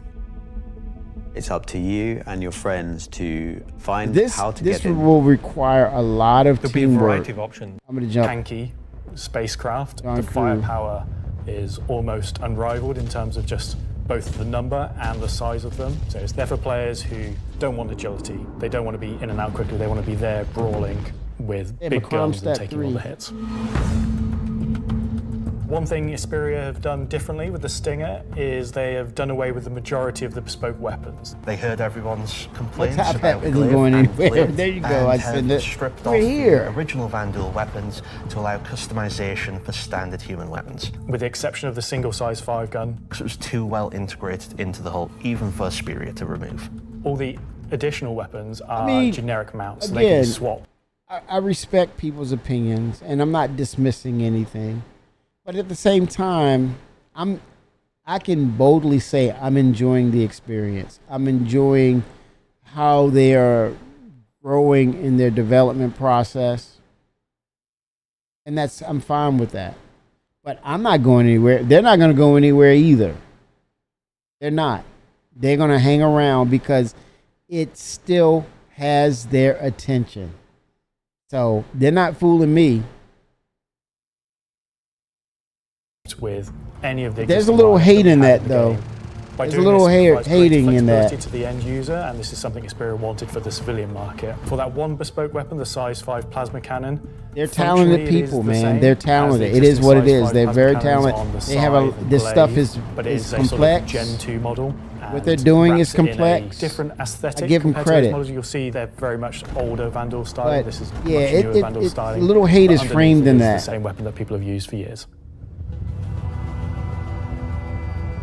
Our job as the vehicle art team No, on the PU no. was to take the Stinger from the We squadron are- team and prepare it for life in the PU. We took an opportunity to take, this really well-established art style and, add extra details where needed. So the exterior is a real blend of these kind of hard surface, kind of rare alloyed kind of wings. Smart and then guy. underneath this He's a real kind smart of guy, man. organic structure that kind of webs all of the ship together. It connects the thrusters in, it connects all the kind of underside of the vehicle and pulls the whole ship together. You can tell it's very different from the Vandal ships that are currently in the PU. If you take, for example, the way the cockpits are constructed. Up at the front, we've got this big kind of bubble Yeah, dome. he's a mainstay, man. He's been there.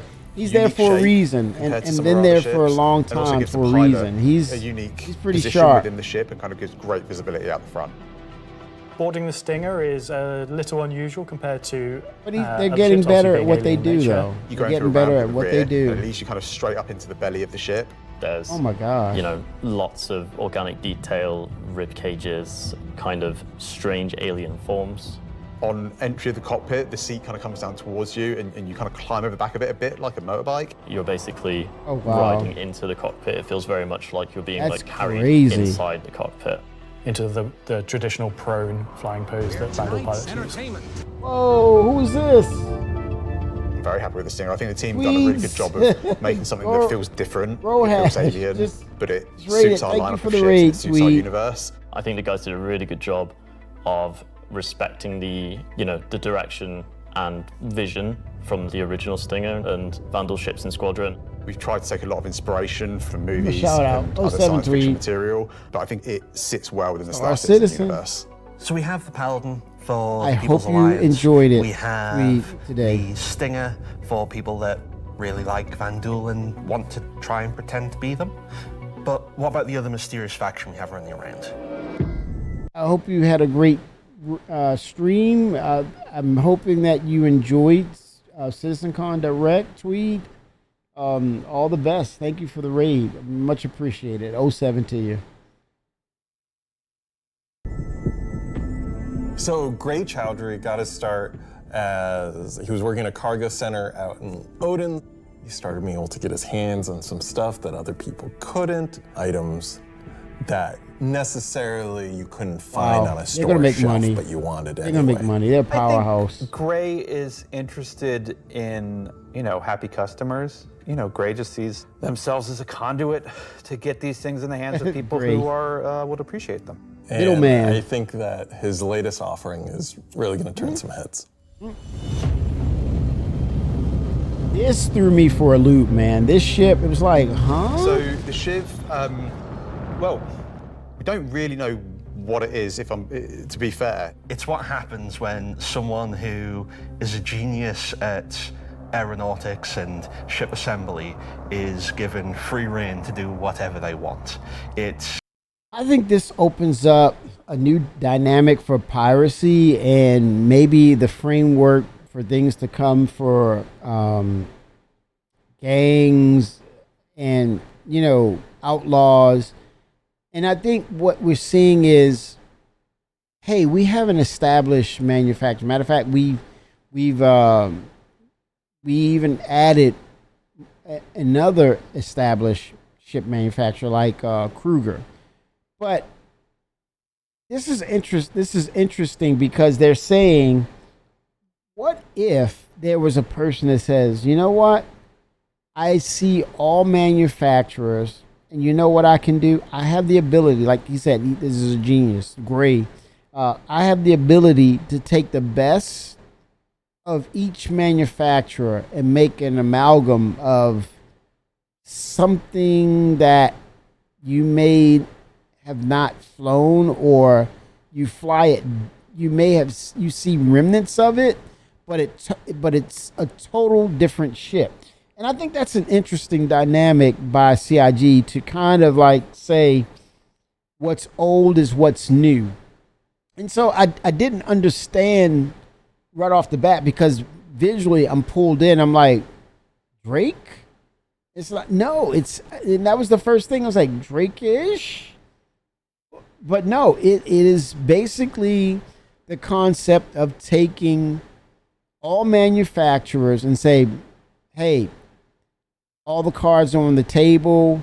There's nothing we're going to hold back. If we have something that makes sense.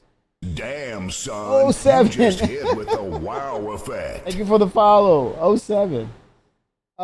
It's just to say, where's my my alerts, man? It's not coming up.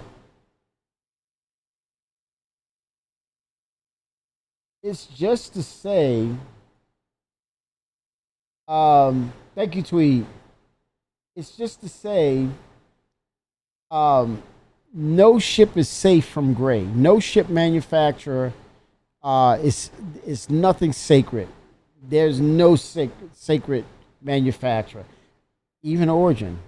Origin is at risk of being amalgamated and twisted.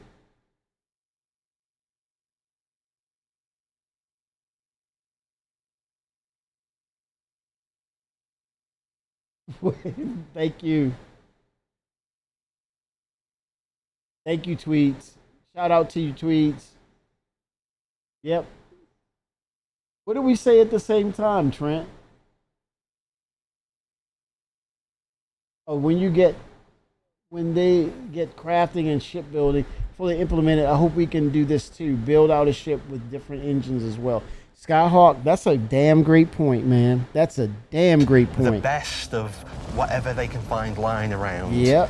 Put together to make something truly. So this is man, you know what? We're playing checkers here. They're freaking playing chess right in our faces. Knight takes queen. Checkmate. Game. Check. I mean, they are literally playing checkers in our face. That's literally, you know what? And what was the thing? You know what, man?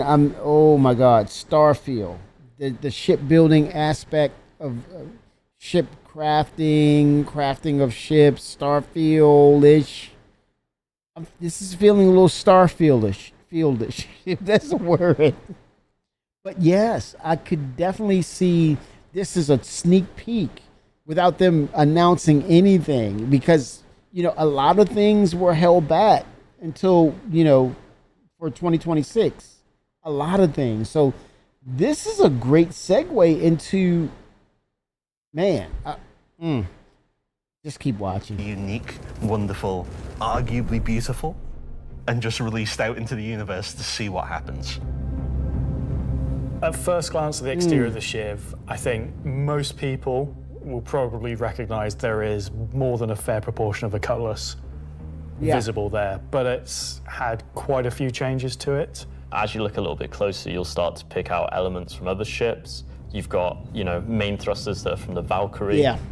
Even the bits that are obviously a Cutlass have had panels welded on, panels removed. The top turret, which is now remote, is just this hodgepodge amalgamation with multiple other ships' turrets. And then the changes continue onto the inside, where, again, it sort of feels Cutlass-like, but then you'll find there's bits of Crusader ships just integrated into the wall instead of what was there originally. It has lost its side entrance, some of its cargo capacity, but what it's gained is it's gained visually more powerful thrusters. It's gained a really kind of nice set of belly thrusters. It's upped its firepower. As ever with the refined work from Gray's Market, you can see that great care was taken to the health and safety to ensure that there's no trip hazards anywhere. There's like loose cables, panels are exposed. Maelstrom, if you look right? carefully, you'll notice there are like tools laying around in the cockpit. It's gained a toilet. Ouch, that was a bad joke. That was a bad joke right there. I'm like, are y'all playing right now? It's not an animal. It has very much taken that ethos of Drake and moved it down a level, which I think is quite an achievement. Just look at this thing. How do you even begin to describe the madness that created this? It's the ship. Backers, community getting their hands on shipbuilding. This is something whatever new parts and they different can. for Star Citizen. Yep, templates. Where did it come from? I'm not going to answer that. See? Just nothing. Just I'm not going to answer it. Gray goes to places and talks to people. I mean, you know, there are just many ways to find these things that... Templates. You know, I mean... Ship templates. Are they legitimate, you know, manufacturers? No. Are they operating on the right side of the law? Maybe not, but, you know... They're crafting. Money's money. Does Gray have a motto, an ethos to live by? It probably comes down to, don't ask where I got it. Don't ask how we got it. Don't worry about it. Just ask if you want it. I think the Shiv is for someone that is looking for something a bit different, a bit away from the norm. They just want something. Well, yeah, Skyhawk. The Perseus. That's John and Ben Curtis's baby for next month, the IAE. So they really want to hold that, put a pin in it, and like. It's right next month, right? And it's more of a full-on promotion campaign with Perseus for next month, literally next month. And yeah, they did right by holding it back and not letting this bleed over into that and take any thunder or you know, any thunder away from IAE, because that will be the ship, no doubt about it. And we might see some more ships as well. That could be a strong possibility, especially with the Perseus. You know what? It doesn't bother me, because I understand what they stated. They said that the Perseus is coming in November. If you didn't understand that, people might understand it, but that's you. That's on you. Have a right to be mad, but I'm okay with them not mentioning it. So when IE comes, I'm good that they held it back and they get a splash. They get a unique take and undivided attention on IEE. I don't want IEE to bleed into this, so I'm good with that. It's your, what's that saying? It's your prerogative, right, to be upset, but it does not affect my opinion. And I think they're, in my opinion, they're making a great choice by doing that. It builds up the hype. It gets the anticipation up. And what if, you know, they announced it and there was something that was holding it up? This gives them all the room in the world to, you know, meet expectations without jumping ahead. I'm glad they did it. Don't jump ahead.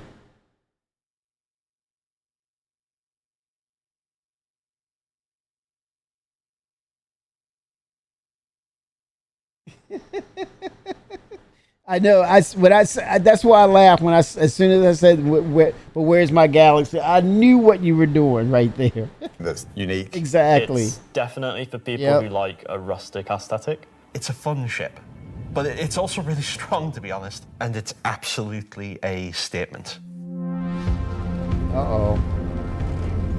I'm happy with the 3 ship offerings. They are obviously very combat heavy. There's something we wouldn't normally release all at once, but honestly, all of them are a different statement and they're all cool. As always, super excited to release these ships into the game and just see how players react and play with them. It's always fun. Which one? The Shiv, Trent? I think this is a, you know, like Dumper's Depot, that's gone away. I think Gray is the new Dumper's Depot. So basically, he's crafting, basically, having the options of grabbing whatever part from whatever manufacturer that exists and coming up with his own ship. Gray. Yep.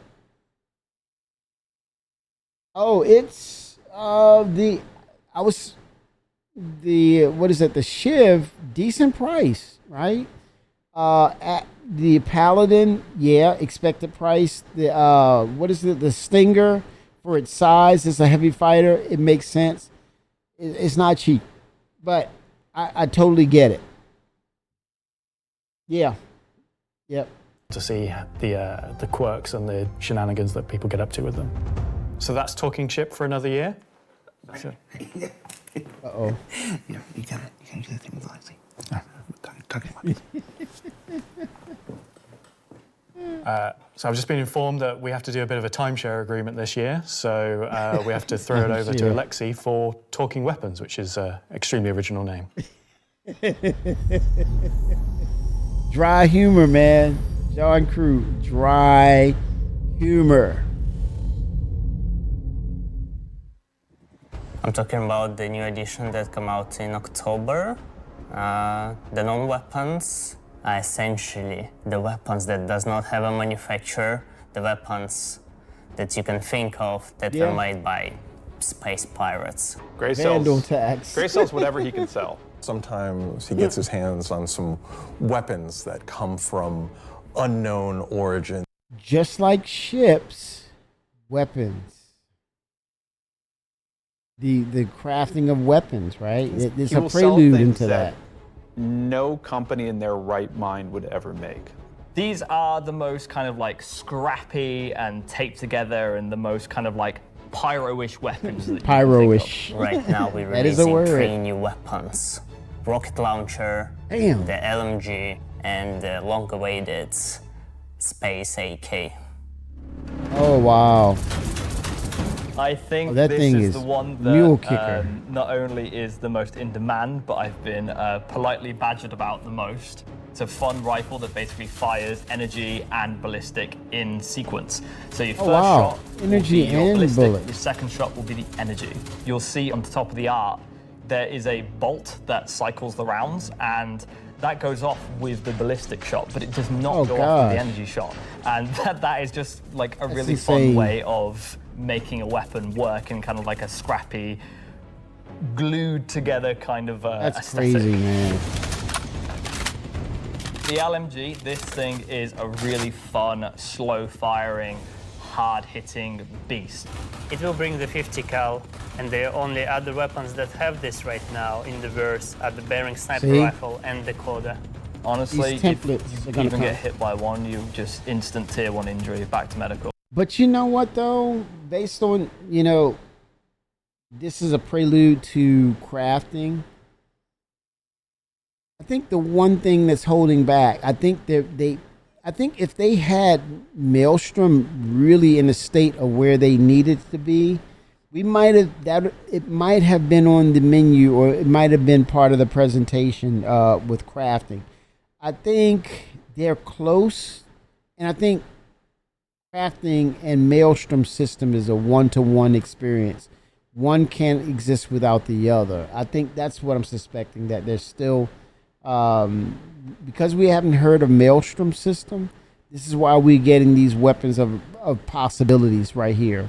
Once we get, I believe we get Maelstrom system, then it's going to open the doors for being able to craft different brands and manufacturers across ships and weapons. Are you even trying anymore? You know what? We made all these really complicated, fancy guns, and some people just want, I want a slow-firing rifle. Give me a scrap-together box that fires the biggest thing you can possibly find. We don't have a rocket launcher of this caliber. It will be 3 grenades straight together. I was stopping so many times. Into the tube and fire towards your enemies. The cool part about it will have an arming distance, so you'll not be able to just point it towards an enemy. So it's going to have a lot of spread. So essentially, you're going to have to get very close to your launcher to be able to blow up ships with a single payload in it. You can't actually aim with the apparatus, because you've got the tube on your shoulder. Nasty. You try to aim it, you have to physically put the tube in your head. So we were like, oh, that's going to be a problem to people, man. And then we that's going to be a realized, freaking problem. It's in the spirit of being a tube that you can't use the aiming apparatus, and you just kind of like, all right, I think that's the middle of the screen, I'm going to hit it. It's in the spirit of being a tube.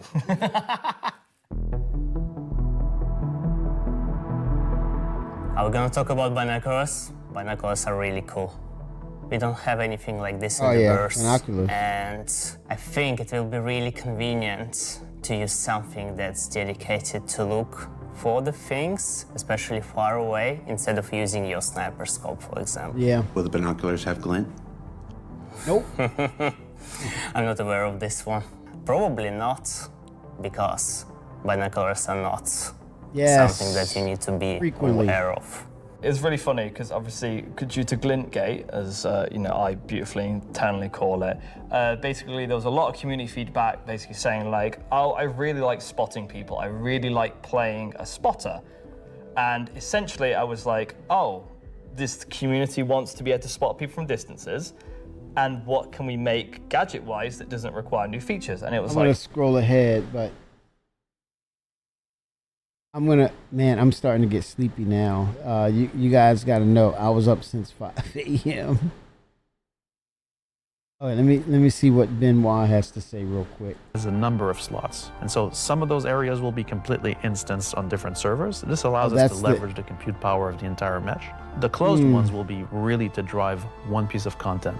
You enter and exit seamlessly, just like we do with your instance hangars currently. Let's go and find out what one of our first instances will be. We're going back to Orison, y'all. Siege of Arisen was an event we did previously, gonna be challenging. which created a gameplay scenario where the player had to run through and progress through contested islands of Arisen. This was a high-paced, high-intensity event, Yep. but it Going struggled back. a little bit from its technical execution. But now with the introduction of instancing, it gives us an opportunity boy. to evolve it and modify it and make it better for you and a small That group was fun, too. to work through that activity. It is an event that I had the honor of pretty much solely designing and building all of the logic and having the stress of trying to get it working.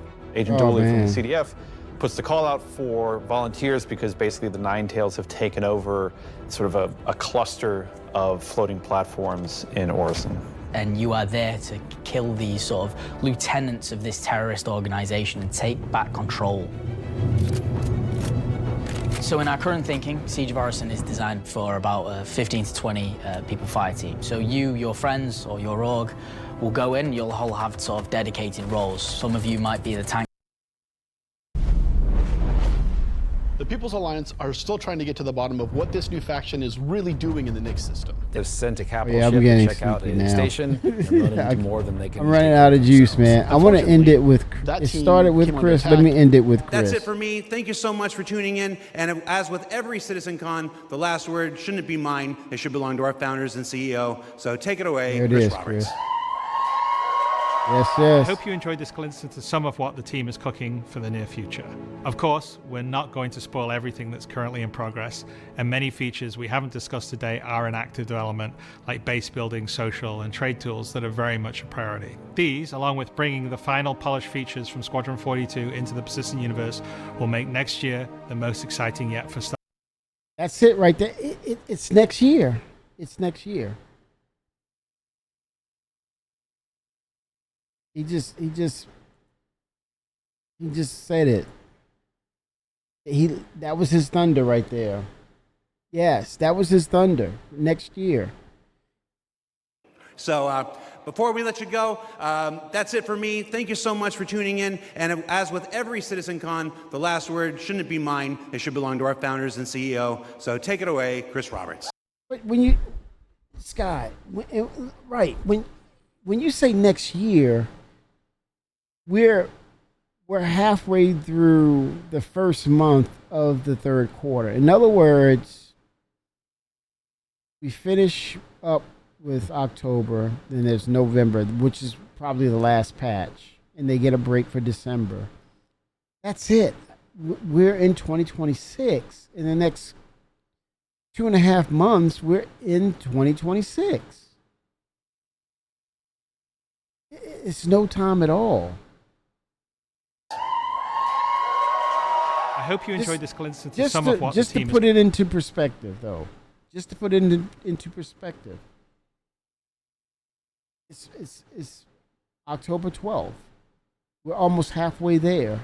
And you have November, one more patch. Nix will keep us busy, right?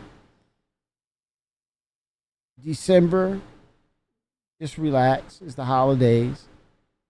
And then January 2026, which I think when they get back from holiday and time off, that's when we get the update to the roadmap.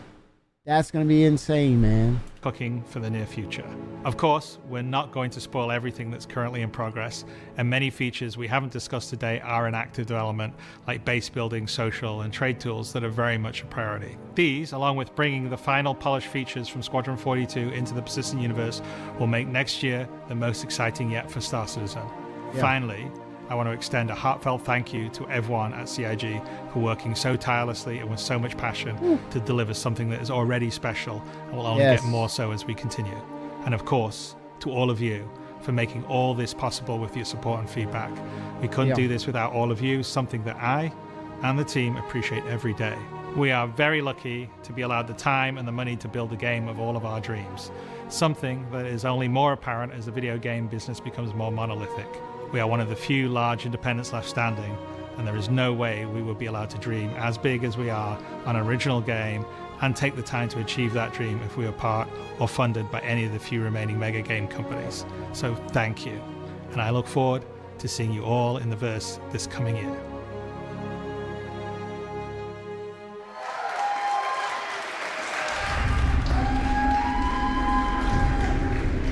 Yes.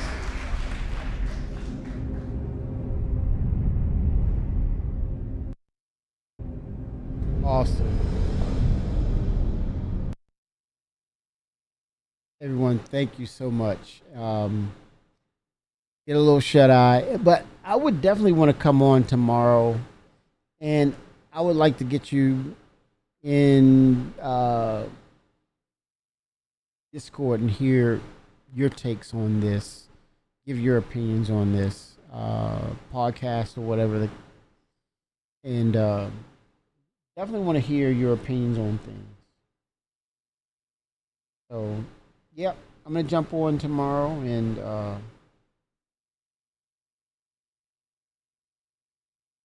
Oh, 3 tomorrow? Okay, 3 sounds good.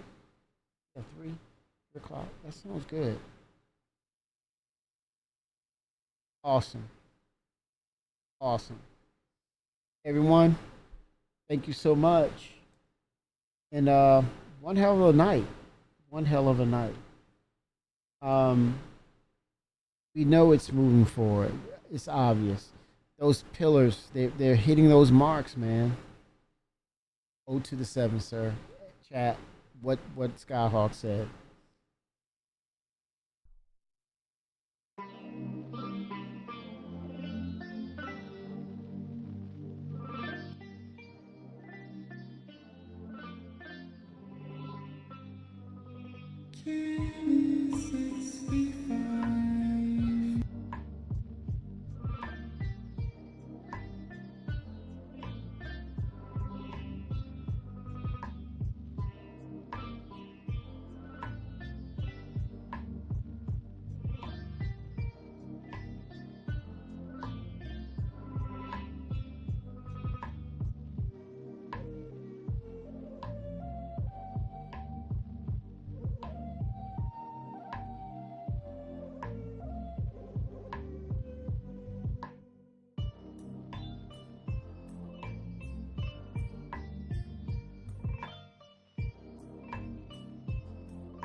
I want the truth. You can't handle the truth.